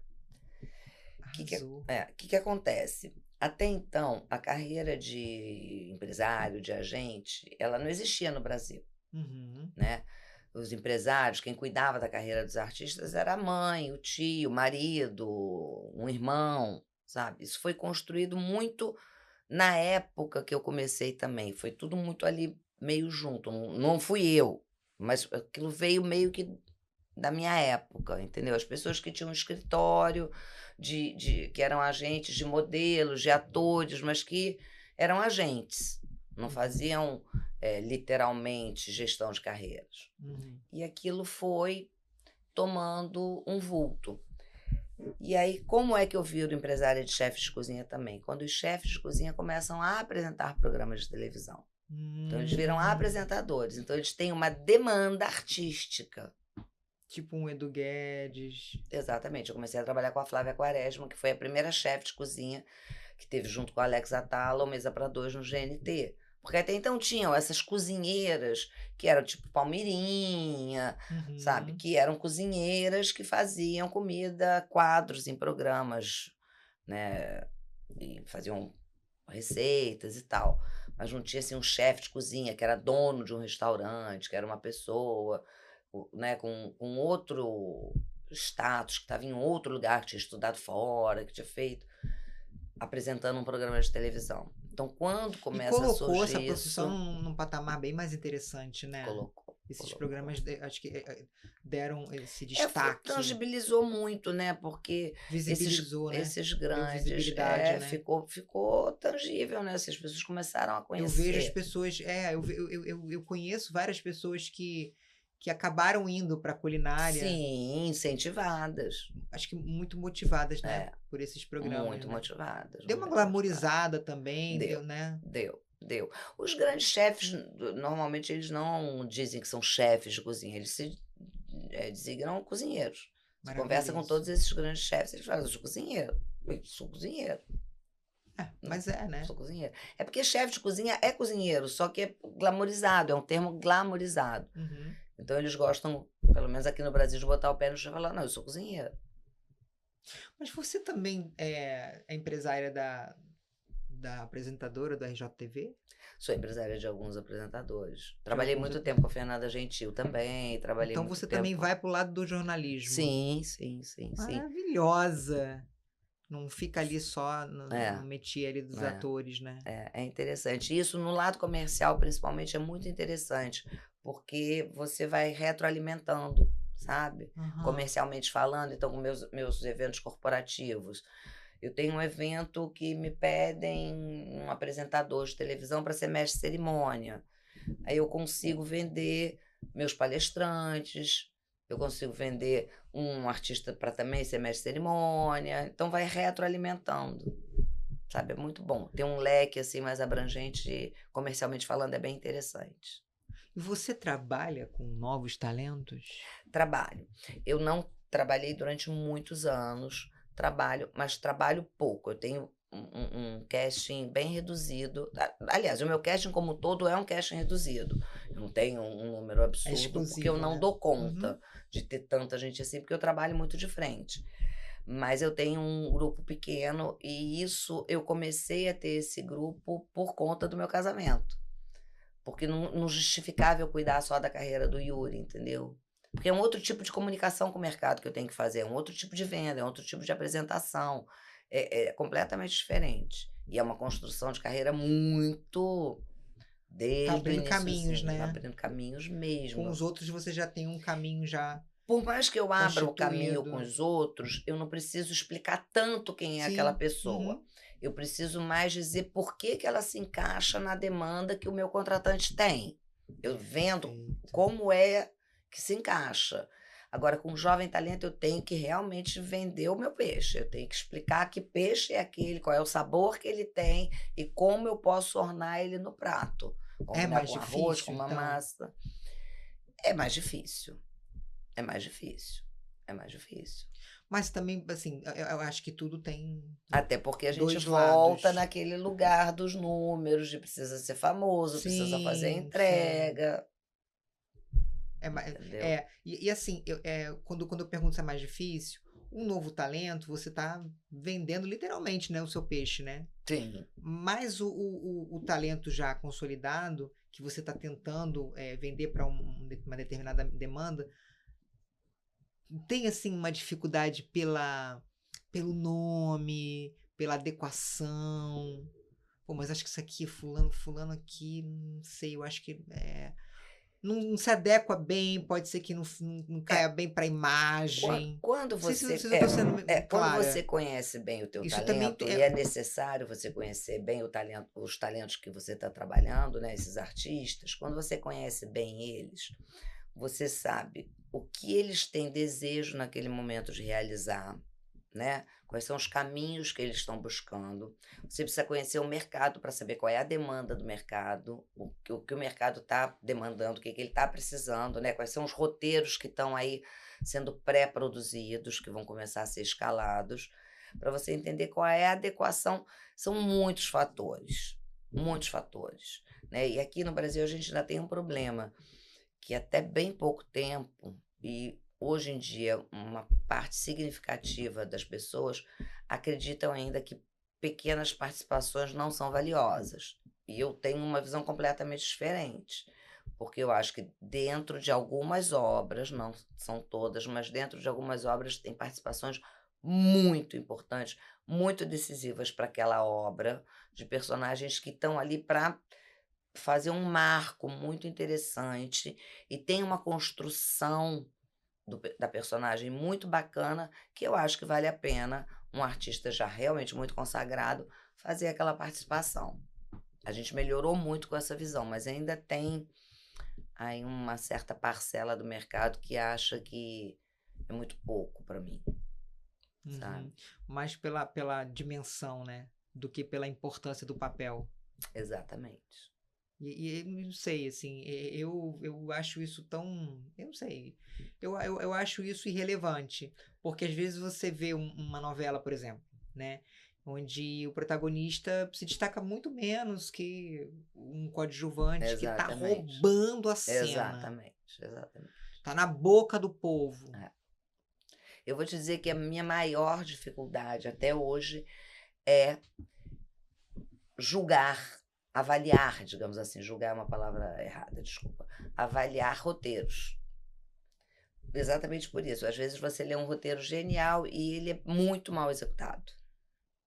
A escalação é errada, sabe? A fotografia fica ruim, a cenografia não é boa, o figurino está errado, enfim, alguma coisa dá errado que desgringola aquela obra. E às vezes você vê um roteiro mediano que é tão bem realizado, ele fica tão redondinho, fica tudo tão perfeito, que ele fica grandioso. É Entendeu? verdade. Então, assim, a minha maior dificuldade é avaliar roteiros e conversar com os meus talentos e dizer, faça, não faça, na minha opinião. Óbvio que a opinião deles sempre vai prevalecer. Sempre vai prevalecer. Porque a carreira é deles, né? Claro. Eu tô ali para ajudar. Mas a opinião deles sempre vai prevalecer. Claro. Mesmo que eu digo, não concordo de jeito nenhum, mas aceito. Você tem esse lugar de ser Claro, sincera. óbvio, óbvio, óbvio. É diferente de um Mas artista. a pessoa avança? Ainda avança? Avança, porque às vezes ela tem muita segurança. E acerta? Muitas vezes sim. Eu não sou dona da razão. Claro, claro. Entendeu? Ótimo Muitas você vezes falar sim. isso. Eu não sou Ótimo. dona da razão. Eu tenho experiência, eu estudo, né? Mas tudo pode mudar, né? Mas tudo pode Te mudar. surpreender, né? E você está pronta para isso, para as Exatamente. surpresas também, né? Exatamente. Não é uma profissional engessada. De jeito nenhum. Uma profissional já De jeito que nenhum. carrega ali E a gente tem que os ousar vícios, sempre. né? É. Como verdades absolutas, né? Isso é É. muito bacana. É à toa, né? Que você é uma mulher de sucesso, não é à Obrigada. toa. Vamos fazer uma pausa rapidinho. Eu queria fazer agora aqui uma publizinha para aquela pessoa especial lá de Nilópolis, que agora está aqui, é uma parceira do nosso programa. Lídia, você agora é a pessoa que oficialmente me veste. Inclusive, hoje eu tô Olha, aqui, maravilhosa. né? Lindo, né? Maravilhosa. E olha, na Boutique Lídia Castro, você vai encontrar diversas referências clássicas, românticas, casuais, chique e muito mais. A Boutique Lídia Castro sempre atende a satisfazer seus clientes, oferece uma moda dinâmica para ser usada no momento atual de diversas formas. Lídia, você mora no meu coração. A gente vai deixar o link do WhatsApp na descrição do vídeo. E vale a pena, hein? Eu tenho peças da Você Lídia. também veste, né? Você sabe que a primeira peça que eu tive da Lídia foi um sapato de oncinha. Uma sandália, que eu Sério? tenho até hoje, tem muitos anos, e eu tenho paixão por ela. Uso muito, ela já está, inclusive, quase à beira de ter que ser aposentada, mas está difícil eu desapegar. Ai, a Lídia tem umas coisas Ela tem coisas maravilhosas. incríveis, e são E produtos ela realmente de abre a mente da qualidade. gente, né? Sim. Eu, quando fui lá, né? Gente, ó, olha que maravilhoso. Agora eu tô me sentindo poderosa, né? Com essa onça aqui. Mas eu fiquei meio assim, porque eu sou uma pessoa mais discreta, mais básica. Falei, ai, Lídia, será que isso vai ficar bem em mim? Eu já sou loura, assim, né?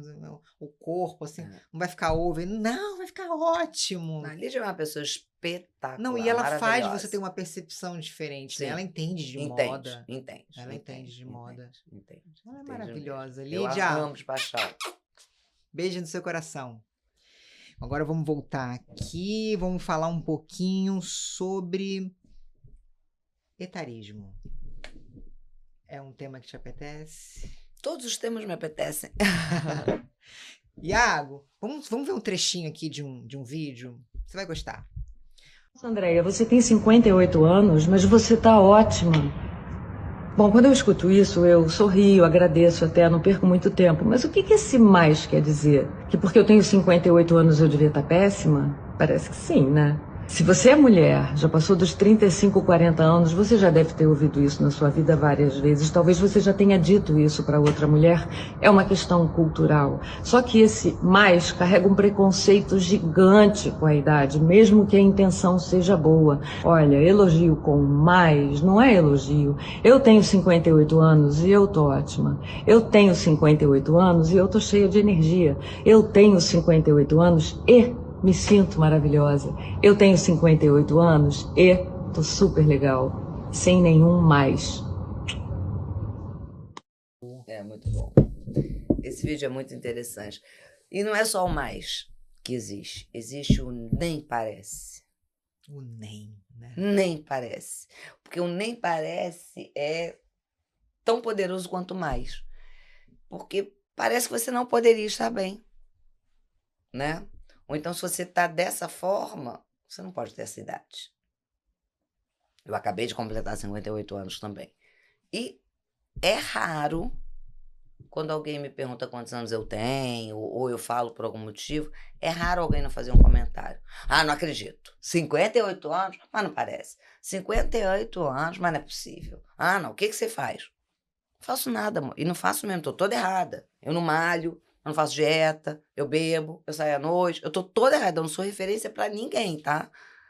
Mas realmente, hoje, a nossa geração, principalmente essa minha geração da Andréia, Debinha, essa galera, nós fizemos uma virada, porque as nossas mães, nessa idade, eram senhorinhas. Porque culturalmente, socialmente, era imposto que as mulheres fossem muito discretas.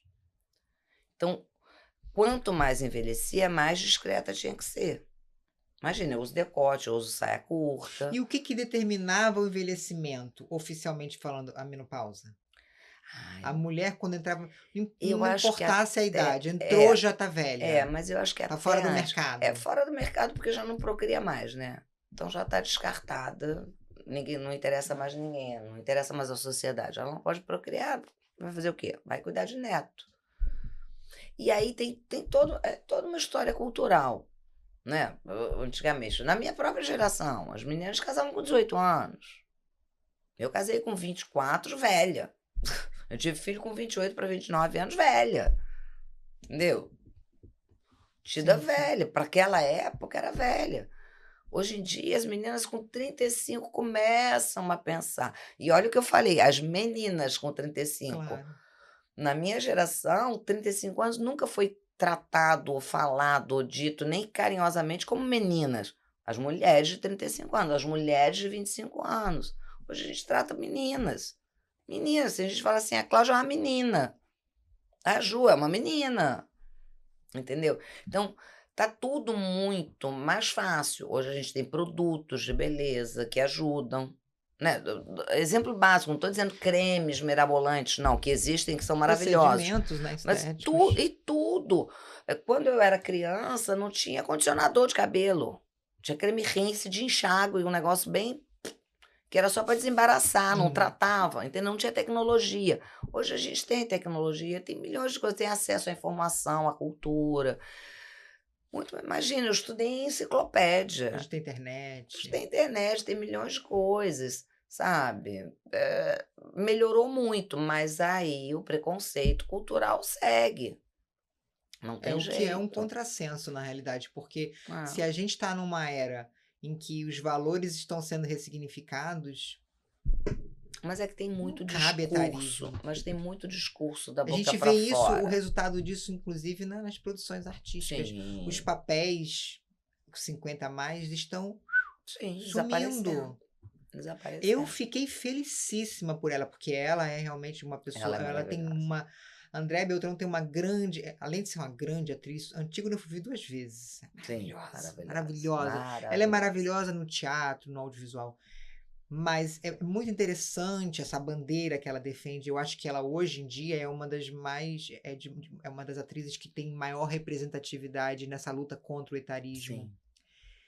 E fiquei muito feliz de vê-la como protagonista aos 60 anos, maravilhosa. Esse vídeo foi 2 anos atrás, ela tá com 60. Ela é protagonista da Novela das 6. Isso é uma conquista muito grande. Para os dias de hoje, a gente não vê mais papel 50 a mais. Sim. E eu não tô falando de protagonismo, não. Sim, não, quem dera fosse só no protagonismo. Que não seria bom, mas eu digo quem dera porque, né, protagonista, são 2 protagonistas no máximo, né, um casal protagonista. E o que a gente faz para reverter isso? Não tem como, tem que botar a boca no mundo o tempo inteiro. Por isso que a gente conversa sobre isso o tempo todo.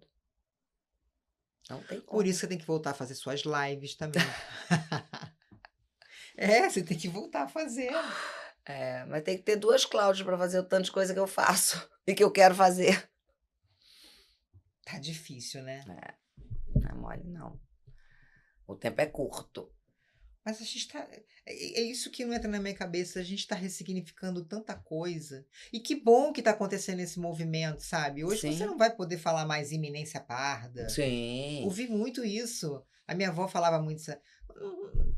É o racismo estrutural. sim, É aquela sim, coisa já sim, arraigado sim, na sim, gente, né? sim. Mas não era assim um racismo declarado, vamos dizer assim, entendeu? Por isso que hoje em dia se fala, não basta você não ser racista, você tem que ser Com antirracista. certeza, com Eu certeza. mesmo já cometi vários desatinos aqui, porque a gente edita, né? Mas coisas que fazem parte da Sim, cultura é cultura. racista que a E gente vício termos. de Isso, linguagem. em que a gente nem considerava vício, que Sim, passava assim, despercebido. despercebido Como, totalmente. por exemplo, a palavra denegrir. Sim, sim. Eu acho que a denegrir, inclusive, é uma das palavras que as pessoas têm mais dificuldade de abolir do seu vocabulário. Uhum. Tem muito, porque o que você usa no lugar de denegrir? Ah, difamar. Pois é, mas difamar era uma palavra muito usada? Não. Não, não. Você está entendendo? Porque tem alguns Denegrir é o outros. que vem no Vem automático, no né? É automático. verdade. Eu já me peguei várias vezes aqui, ó, saindo, sabe? Sem pensar, sem raciocinar. Porque, obviamente, no dia a dia, você não está pensando o tempo inteiro no que você vai falar. Você vai conversando, você vai falando, vai falando, vai falando. E a gente tem muito mais dificuldade hoje em dia. A nova geração, por exemplo, meus filhos têm 20 e poucos anos. Eu presenciei há uns, sei lá, 10 anos atrás, possivelmente, na minha casa. Eu estava no meu quarto, eles estavam todos no quarto. Eles e uns amigos no quarto de um dos meus filhos que ficava ao lado do meu quarto. E aí estava na vez de uma menina ir lavar a louça, porque os meninos tinham cozinhado, outros tinham colocado a mesa, enfim. Ela ia lavar a louça. E aí um fez a brincadeira, vai lá, tá na hora da mulher lavar a louça. Realmente estava na hora da mulher lavar a louça, literalmente estava, porque o combinado entre eles tinha sido aquilo. Uns foram ao supermercado fazer as compras, outros cozinharam, outros colocaram a mesa, e ela tinha ficado, por escolha, sei lá como foi, de lavar a louça. Aí um deles, um dos meninos, falou assim: não fala assim. Aí eu, por quê? Mas é ela que tem que lavar a louça, estava combinado. Cuidado como você fala. Como se coloca, né? Realmente tá na vez da Da Gabi ir lá Isso. fazer a parte dela. Mas quando você fala, tá na hora da mulher ir lavar a louça, você tá colocando a mulher num lugar que ela não está mais. Isso numa discussão de meninos que tinham 17, 18 anos. Você está entendendo? Então, eles já são mais atentos para isso. Porque culturalmente já foi diferente a criação deles. Nós mesmos tomamos muito cuidado, né, ao nos comunicar com os nossos filhos, com os mais jovens, ensinando. Mas no dia a dia, quando você não está ensinando, às vezes você dá uma escapulida, entendeu? Então, por isso que eu falo, a gente tem que estar sempre vigilante nesses momentos, sabe? A mesma essa discussão do racismo. Tem gente que até hoje fala: ah, gente, mas tá muito mimimi também, né? Fala sério. A primeira coisa que eu falo é o seguinte: amor, algum dia você está para um branco, né? Algum dia você estava andando em alguma calçada e você notou que alguém atravessou a rua porque você estava indo na direção dele? Não, né, Cláudia? Então, esquece. Ou virou uma bolsa para dentro. Entendeu? E isso existe até hoje. Existe. Até hoje. E se bobear, a gente faz. Sabe? É muito difícil. É muito difícil. A gente tem que estar sempre vigilante, sempre cuidando. É estrutural. É estrutural, entendeu? E para a coisa melhorar um pouco,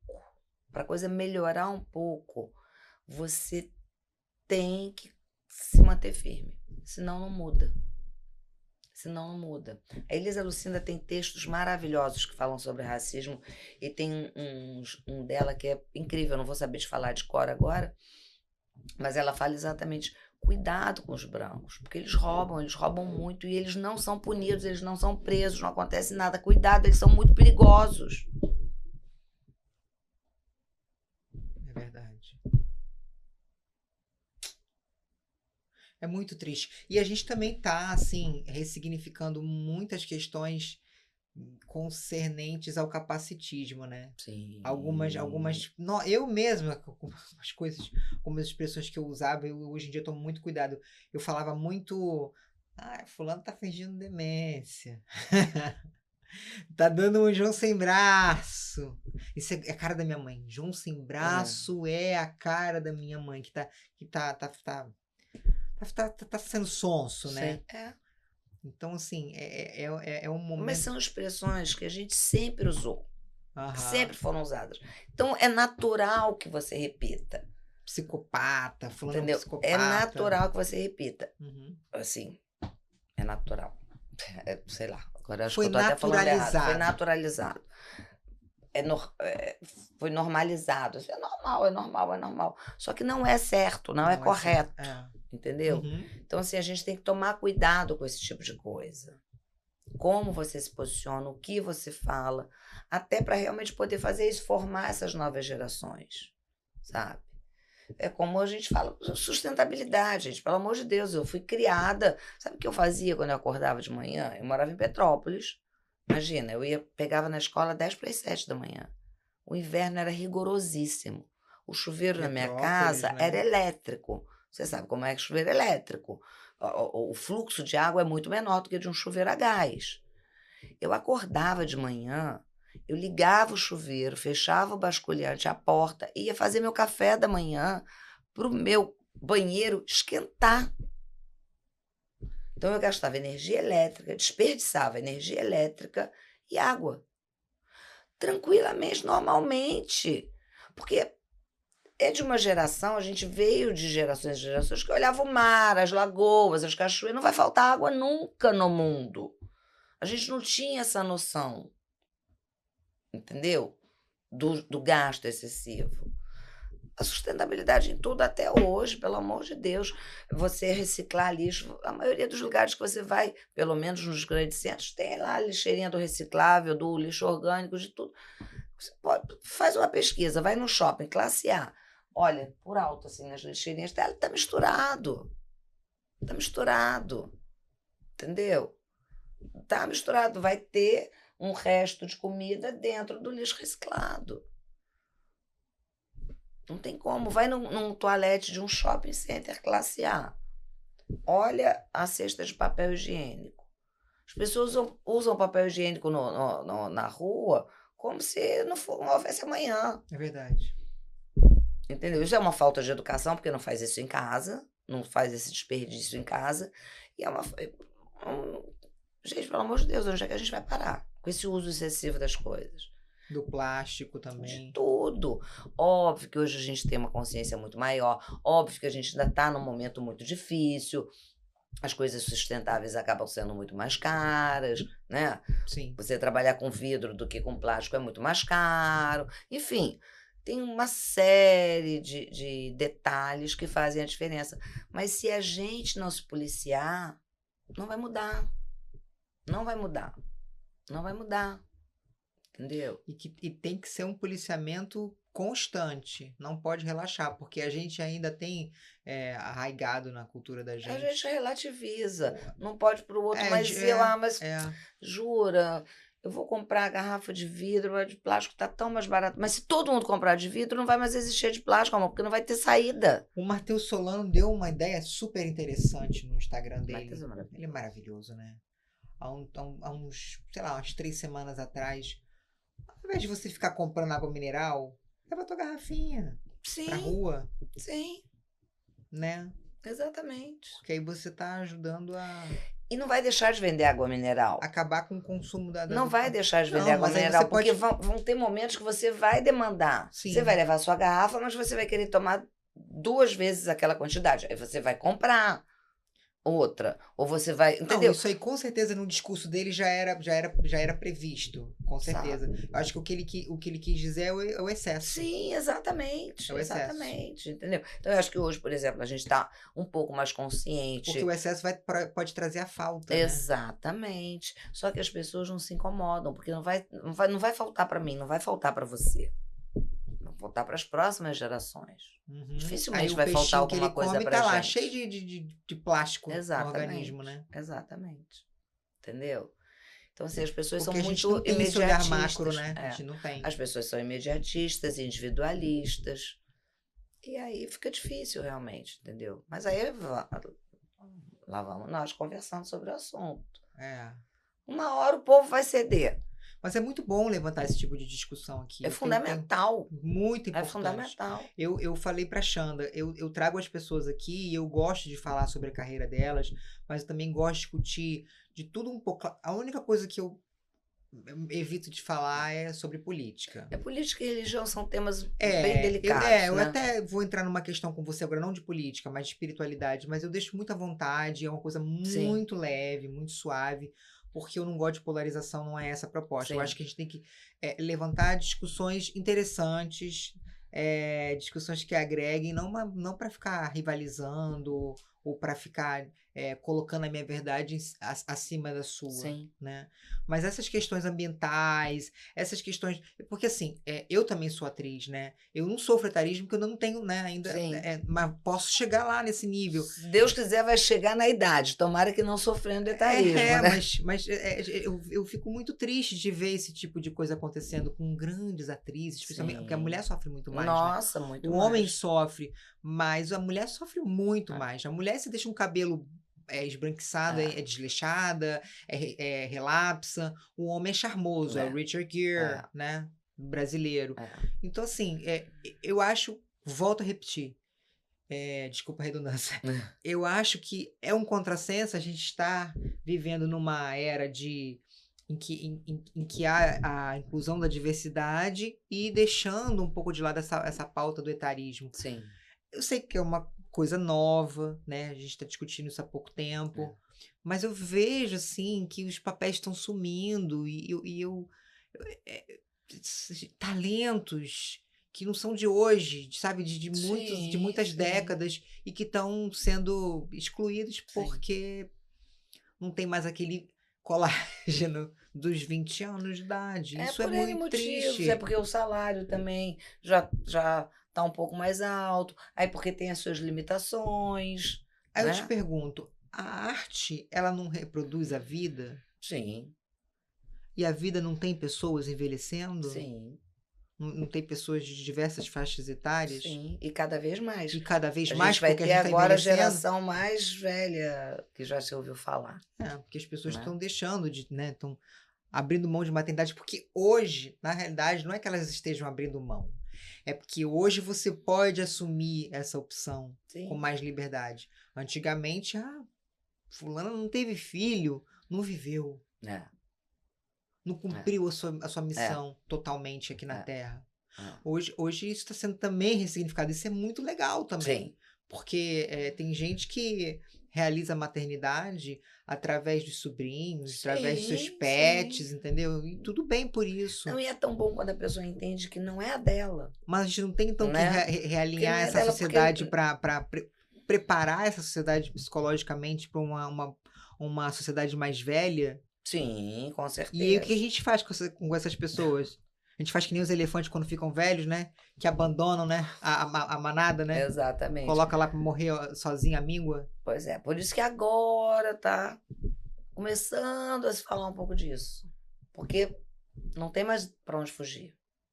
Entendeu? A gente não tem mais para onde ir. A população realmente está envelhecendo. Está envelhecendo. Não tem. Vai fazer o quê?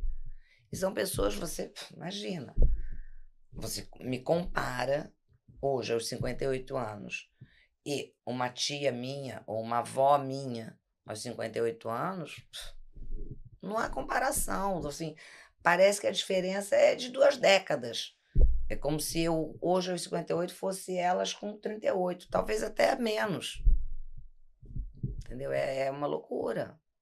É uma loucura, uma loucura, uma loucura. Então, assim, tudo está sendo reposicionado e é urgente mesmo que as coisas se estabeleçam melhor. Urgente. Mas é o que eu te falei, assim, as coisas também estão se organizando. Há de ter um momento que realmente a coisa estabiliza e cada um vai ter o seu lugar. Que assim seja. Eu gosto dessa visão otimista. Eu gosto. Eu sou otimista, graças a Deus. Eu percebo isso. Mas tem um caminho longo ainda, né? A ser percorrido, né? Tem. Mas essa é a evolução da sociedade. Se você estudar desde os primórdios, é isso. Sempre foram caminhos muito longos para a gente ir melhorando. Aí daqui a pouco dá 3 passos atrás, aí vai, dá 6 à frente. E aí vai indo. São né? muitos interesses envolvidos. É. Muitos. Com certeza. Muitos. E esse seu otimismo, isso é fruto? É nato. Não é fruto de espiritualidade? Não, obviamente eu tenho uma ligação espiritual, acho super importante você ter fé. Mas assim, o meu Deus é um Deus muito generoso, sabe? Ele é um Deus muito justo e uma das maiores justiças para mim dele é ter dado tudo de maravilhoso que ele me deu na vida, né? Me deu como ser humano, deu a todos os seres humanos esse mundo que a gente vive, essa natureza maravilhosa, o ar que a gente respira, enfim, tudo isso. E uma perspectiva de vida interessante. Mas ele me deu o livre-arbítrio. Eu posso pegar todo esse esplendor e jogar no lixo. Eu posso pegar todo esse esplendor e multiplicar ele. Entendeu? De várias formas. Ai, Cláudia, você está sendo muito sonhadora. Não estou sendo sonhadora. Cada um tem a capacidade de transformar a sua vida de uma certa forma. Né? Ah, não, mas fulano não tem dinheiro e fulano é bilionário. Não é sobre exatamente isso que eu estou falando. Não estou desmerecendo, que é óbvio que a gente vive num mundo capitalista e que o dinheiro é muito importante. Sim. Tá? Mas você paga o preço dos seus atos. Entendeu? O livre-arbítrio e a lei do retorno, para mim, são pilares fundamentais. Verdade. Sabe? O livre-arbítrio me dá o direito de eu fazer o que eu quiser com a minha vida. E a lei do retorno me mostra que tudo que eu faço tem uma consequência. Claro. Seja ela negativa ou positiva. Isso eu acho fantástico. Agora, a fé no espiritual, para mim, é fundamental para que eu consiga seguir, principalmente nos meus momentos difíceis. Porque apesar de eu ver tudo com otimismo, a gente passa por momentos muito difíceis. Muito difíceis. Eu tenho muita fé, eu sei que aquilo vai passar cada tempo que passa, né? Quanto mais eu vivo, mais eu tenho a certeza que aquilo vai passar. Mas na hora que você está dentro do problema, é um sofrimento. Por isso que qual é a pior dor? É que você está sentindo no momento. Não tem nada pior do que você cortar o dedo com uma folha de papel. Nossa, que nervoso que dá, que ardido que é, que coisa terrível. Mas isso é nada perto de um acidente de carro, perto de um acidente, né, de uma fratura exposta. Enfim, a pior dor é que você está sentindo na hora. Agora, obviamente, você pode estar sentindo a sua pior dor na hora, mas você há de ter compaixão de quem está sentindo realmente uma dor muito pior que a sua, muito mais difícil de ser vivida naquele momento, né? Você não precisa menosprezar a sua dor, mas você há de compreender que existem pessoas que têm dores muito pesadas. E aí, espiritualmente, cada um tem a sua explicação. A sua dor pode ficar até um pouco mais atenuada. A minha mãe sempre me colocou muito essa visão, né? Tipo, olha, tá reclamando disso, mas tem pessoas vivendo isso, isso e isso. Normalmente a minha dor é atenuada por ter certeza que tudo que eu passei de ruim na minha vida poderia ter sido muito pior. Muito pior. Então, assim, normalmente a minha dor é atenuada por essa certeza que ela é quase que imediata. Entendeu? Não deixa de doer, eu acho que você tem que viver suas dores, você tem que viver seus lutos, claro, suas perdas, entender, né? O luto, ele tem 7 etapas, isso é comprovado que você tem que viver aquilo tudo para realmente poder passar por aquele momento, soltar, desprender.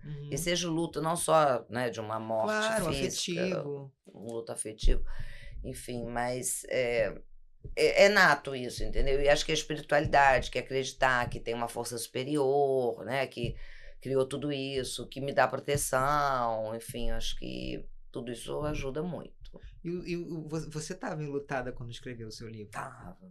Ajudou bastante, né? Tava muito, muito, muito, muito, muito. E a ligação com o carnaval? Não sei. O que é isso? Não sei, isso é de outra vida. Mas também é profissional? Não, eu sou portelense, todo mundo que me conhece sabe que eu sou portelense Aham. doente, né? Meu coração é azul, enfim. Mas eu nasci em Petrópolis, que não é uma cidade que exatamente é tão carnavalesca assim, apesar, não sei agora, mas na minha época até tinha desfile de escola de samba, escolas de samba muito pequenas, enfim, mas tinha. Aham. Eu sempre vivi o carnaval, meu pai era muito carnavalesco, naquela época a gente fazia fantasia para cada dia de baile, tinha muitos bailes de carnaval, eu ia para matinê, quando eu comecei a poder ir à noite também, para os bailes. Eu sempre gostei muito, mas eu nasci numa família mangueirense, que torciam pela Mangueira, e eu me reconheço desde sempre portelense. Vai explicar. Eu me reconheço desde sempre como portelense.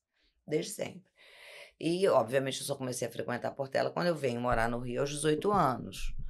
Porque antes disso eu vinha muito pouco ao Rio. Vinha de férias, vinha passar final de semana, não tinha essa frequência de... Até pela própria idade, né? Uhum. Então, eu sou apaixonada por carnaval, eu vou pra avenida, pra camarote, sexta, sábado, domingo, segunda, agora ainda vai ter terça. Vou, quando tem feijoada, quarta-feira para dia de apuração, eu vou nas campeãs, eu vou sempre, frequento a quadra, desde o início, desde a escolha de samba enredo, desde a escolha do enredo. Mas o carnaval para você é muito mais recreativo do que profissional? Não, ou você também gerencia a carreira de algumas pessoas ligadas? O carnaval para mim ele é muito mais recreativo, mas ele tem uma função social muito importante. Ah, sim, ele tem uma função social muito importante, muito importante. As escolas de samba têm uma função social na comunidade delas muito relevante, muito relevante. Mas aí a gente vai ter que fazer um podcast só para falar sobre isso. Só para falar sobre isso, né? Muito específico, É né? muito específico, é muito específico.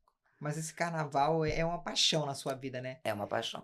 É um casamento já de muitos anos. É um casamento de muitos anos. Que você é fiel. Sou fiel. Todo ano tá lá. Todo ano tá lá. Nos camarotes. Amo, amo, amo. Eu tenho todo um protocolo. Eu chego cedo, vou, como e vou lá pro meu lugarzinho para ficar assistindo. Aí tem anos que eu tenho acesso mais específico a alguns lugares, então vou ali, vou colar e tal, mas eu amo assistir. Desfilei durante muitos anos. Desfilou? Muitos anos. Depois fiquei muitos anos sem desfilar e esse ano eu voltei a sair pela Portela. Que legal. Foi mas muito saiu legal. no carro? Não, saí como diretoria. Olha... É poderosa. Não, hoje em dia eu voltei a ter uma relação mais profunda com a escola, então... Eu preciso ter essa experiência dentro do carnaval, ainda não tem. Você vai enlouquecer, vamos pra Portela comigo. Vamos, bora, com certeza. Eu tenho que ter essa experiência. É maravilhoso. Não é possível que eu passei por esse mundo, eu não uma moro família. no Rio de Janeiro. Eu te digo que é uma família, é uma coisa impressionante, você vai ficar apaixonada. E é um amor genuíno, né? Pela escola e tal. Mas assim, o que eu acho legal e que talvez falte um pouco no futebol é esse entrosamento das pessoas entre as escolas. Sim. Sabe? É claro, você tem lá a tua torcida exclusiva para tua escola, mas não tem uma rivalidade. Não tem essa briga que tem no futebol, né? Isso, exatamente. Ah, esse time aí é isso. Não, você reconhece que a escola estava boa, que estava harmoniosa, né? Eu não sei eu vou jogar uma pimenta aí no ar e depois a gente resolve outro dia. Eu acho que o futebol se criou dessa maneira por muita testosterona. Entendeu? O futebol era um esporte muito masculino só. E o homem, ele é muito mais agressivo. Então, isso foi cultuando. E foi cultuando isso. É só... uma provocação. Uma provocação. Mas faz sentido. É uma coisa muito... É muito animalesco, né? A escola de samba, conforme eu te falei, é uma família, é uma sociedade, é uma comunidade. Entendeu? E o ser humano, enquanto comunidade, ele se acolhe, ele acolhe o outro. Tem muita arte envolvida, muita arte envolvida. Não que o futebol não tenha, que claro, é incrível. Que tem. Né? Mas é muita arte envolvida. Mas tem literalmente, tem toda essa sutileza do artística. tem toda essa sutileza do artista, né? Então é bem interessante, Vamos pra Portela comigo, você vai Eu gostar. vou, já estou lá. Eu preciso dessa experiência, de verdade. Você vai amar. De Todo verdade. primeiro sábado do mês tem uma feijoada na Portela e tem sempre pelo menos 3 tipos de shows diferentes. E é bem bacana. Pelo menos é um grupo convidado, a velha guarda da Portela e o show da bateria. Apresentação de passista, Isso mestre tem sala, esse pique porta-bandeira. sempre, assim. Ah, eu vou chego no começo, só saio quando acaba. Caramba. E o samba tá em dia no pé. Sempre. E no salto 15. Sempre. Mas isso aqui é legal, isso que eu falei na apresentação. Você, do alto do seu salto, você olha com muita horizontalidade para as pessoas de bem. Sim. Dá para perceber isso. Você não olha na vertical, sabe? Sim. Acho isso muito bacana. Eu me sinto uma pessoa querida. Isso me dá muito prazer. E quem te conhece reporta exatamente isso. Não é? Eu Reporta sou muito exatamente feliz de isso. poder transmitir o que realmente, como eu realmente me sinto, entendeu? Eu sou uma pessoa acolhedora. Bom, eu sou canceriana, né, amor? Tu imagina. Somos. Sou totalmente acolhedora e tal. Sensível, muito né? legal. E esse seu lado, assim, que eu acho muito bacana, que você é uma mulher muito bonita, uma mulher muito vaidosa, né? E ao mesmo tempo tem uma força, uma pujança, acho que isso essa mescla é bem interessante. É bem interessante. E eu acho que você tem um papel fundamental nessa questão, nessa luta, nessa bandeira contra o etarismo, sabe? Você já percebeu isso, né? Sim. Sim. Não só através do seu ex-casamento, Sim, mas sim. você, Pela minha vida mesmo, pela sua minha vida, trajetória. né? Uma mulher muito, você é muito dinâmica, né? Muito firme, muito convicta. Então, eu acho que você tem noção desse espaço que você ocupa, né? Sim. Não foi nada estrategicamente traçado, mas assim, o fato de eu ter começado a trabalhar muito cedo, as experiências que eu fui tendo na vida, né? Sabe? Me tornaram, obviamente, a mulher que eu sou. Isso aí. E esse projeto das lives? Olha eu de novo voltando para esse assunto. Muita gente, conforme eu te falei, muita gente me Vamos pede para voltar, quem sabe? Mas faz esporadicamente. Mas é difícil. É difícil? Eu preciso... já sei por que vai ser difícil. Porque as pessoas vão começar a cobrar uma regularidade, né? E eu sou uma pessoa que eu preciso de planejamento. Eu sou uma pessoa que eu gosto de planejamento. Eu gosto de um caos, amo. Se eu pudesse, eu viveria no caos. Não dá. Mas não dá, é impossível. Não, mas eu não digo nem fazer de uma forma assim tão despretensiosa. Uma vez por mês. Mas aí começa. Eu vi vários lá, achei quinzenal, muito interessantes, muito. Você falando sobre transexualidade. Eu abordei muitos temas. Muitos menopausa também. Etarismo. Muitos temas. Eu tenho convite para vários projetos. Isso também vai abrindo caminhos, sabe? Isso também vai transformando. Isso é o que mais me motiva a voltar, a fazer algum conteúdo. Porque retorno financeiro não existe, né? Não. Vamos dizer assim, uma contribuição sua pro social, sabe? Sim. Eu acho que você é uma pessoa que tem essa voz. Que bom.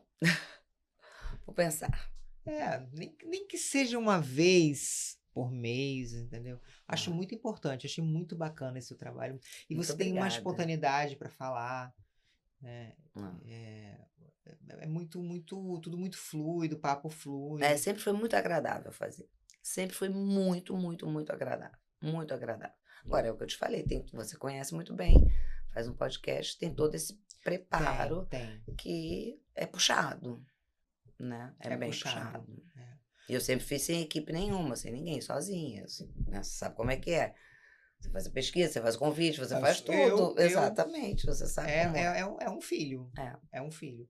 Que tem que educar, que você tem que ajudar a crescer, que você se preocupa, que você se dedica. Né? Ainda mais assim, qualquer pessoa, independente do signo, né? Quando vai fazer qualquer tipo de trabalho, tem que ter responsabilidade.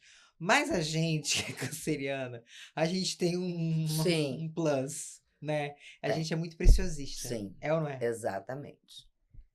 E eu te entendo, assim, que você não queira fazer nada sem não dá para fazer. Eu não consigo. Faz, mas eu não vou ficar feliz, entendeu? Então você tá na profissão certa, né? Planejar carreiras, assim, é o seu lugar de conforto, né? Exatamente. Eu tenho muito prazer nisso.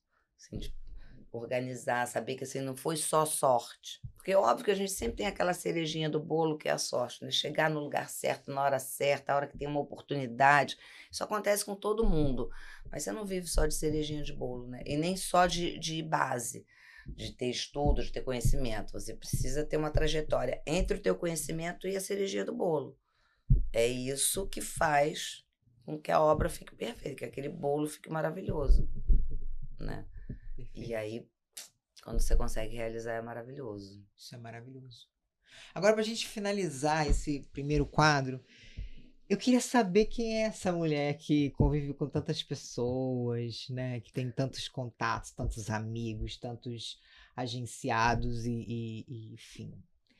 Como é você na sua intimidade, assim? Como é você? O que você faz para você voltar para sua casa interior, para olhar um pouco para você, se desligar um pouco dos eventos, um pouco do trabalho? Porque muita gente, né? Que te cerca, né? Eu sou muito ligada no 220. As pessoas costumam dizer que não sabem como é que eu consigo, que eu sou inimiga do fim, entendeu? Eu sou realmente muito animada e tal. Mas eu sei o momento de parar, sabe? Eu sei o momento, eu sei onde... Hoje é a minha casa, hoje é a minha cama, hoje eu quero ficar sozinha. E aí, realmente, eu consigo me desligar e tá só pra mim. E aí, o que você faz? Vai ver uma série? Vou ver uma série, vou ler um livro. Eu nem estou num momento muito de leitura, não. Eu estou num momento muito mais de série do que de leitura. Mas estou num momento bem agitado. Eu tenho estado mais fora de casa do que dentro de casa. Seu trabalho é muito também fora de casa? Meu trabalho demanda muito, tem muito evento, muita coisa que eu preciso estar presente, entendeu? Mas tem muita coisa que você consegue fazer no home office? Não, o home office eu trabalho há muitos anos já. Desde antes da pandemia eu já estava em home office. Meus filhos são crescidos, então não tem o menor problema, entendeu? Assim, um grande estranhamento de trabalhar dentro de casa na época da pandemia, do lockdown? Não, infelizmente, na época do lockdown eu não trabalhava, né? Porque o nosso mercado parou. Mas quando começou quando foi reengrenando aos poucos, ainda tinha essas restrições todas? Não, mas eu já estava em sistema de home office há muito tempo. Ah, então, não existia um estranhamento para você? Nenhum estranhamento. Nenhum, tranquilo, acho até muito bom. Eu tentei fazer home office lá nos primórdios, quando meus filhos eram pequenos, mas não deu certo, porque com criança pequena não tem como você domesticar as feras, né? A criança pequena, ela demanda, ela não consegue, muito pequena, ela não consegue entender que você está trabalhando, não pode interromper. Claro. Mamãe está no telefone, não pode vir falar, pedir, mãe, me dá um biscoito. Não existe, né? Então, nessa época, é muito difícil, a não ser que você não tenha outra opção, mas se você tiver uma opção de ter um escritório fora, é perfeito. Mas eu tenho uma disciplina boa para trabalhar em casa, eu consigo separar bastante. Apesar, por isso que eu te falei, eu sou planejada, porque eu sou mulher e sou canceriana, quero resolver tudo. Então, se deixar, eu vou pro caos. Se deixar, eu sou aquela pessoa que levanta da mesa do trabalho para ir buscar uma água, porque minha água terminou, vou ver que tem uma roupa jogada no chão do quarto do menino, vou pegar, vou levar para jogar na lavanderia, vou voltar, vou ver que... E a banana tá ficando madura, melhor botar dentro da geladeira. Ih, mas não tirou carne para amanhã. Ah, já vou tirar para descongelar. Aí nisso tá no telefonema de trabalho. Uma das coisas que eu mais faço, que meus contratantes não escutem, assim. É estar negociando alguma coisa e varrendo a casa. Maravilhosa. Tá vendo? Ela é tudo que ela pode ser e o que ela quer ser, né? Inclusive dona de casa. Tá certo. Eu tô sempre fazendo alguma coisa. Mas também é importante esse momento de parar um pouco. Não, quando eu paro, é o meu momento, e aí esse momento pode durar muito tempo. Eu tô falando isso porque às vezes é importante. Eu sou capaz de ficar 15 dias sem sair de casa. Entendeu? Não, mas aí é o seguinte, você fica 15 dias dentro de casa fazendo 1000 coisas. Eu digo literalmente parar um pouco, desacelerar. Mas, por exemplo, para mim, eu tenho eventos todos os dias. 2, 3 eventos todos os dias. Sejam, não estou falando de trabalho, não estou falando assim, eu tenho um evento corporativo que eu contratei 2 palestrantes e o mestre de cerimônia, eu tenho que estar lá. Não é isso. Eu tenho lançamento de coleção de uma grife, que eu não estou fazendo um trabalho com eles, mas já foram meus clientes, ou é um cliente que eu estou prospectando, ou é a grife de uma amiga, entendeu? Tem um jantar de não sei quem. Eu tenho eventos todos os dias, pré-estreia de um filme, pré-estreia de uma peça, enfim. Eu tenho eventos todos os dias, e muitas vezes mais do que um. Se eu não me policiar, eu vou aceitando todos os convites, porque eu quero prestigiar as pessoas. Porque eu acho tão legal a realização dos outros. Acho tão bacana as pessoas conseguirem realizar, sabe, seus feitos. Então, eu acho importante você prestigiar. Mas tem momentos que eu falo, não, agora eu só vou se for uma necessidade profissional emergencial. Não, é um trabalho que eu tenho que estar presente. Sim, eu vou. Mas tem vezes que não quero fazer nada, e aí eu entro no modo casa, e é o que eu te falei, fico 15 dias sem sair de casa.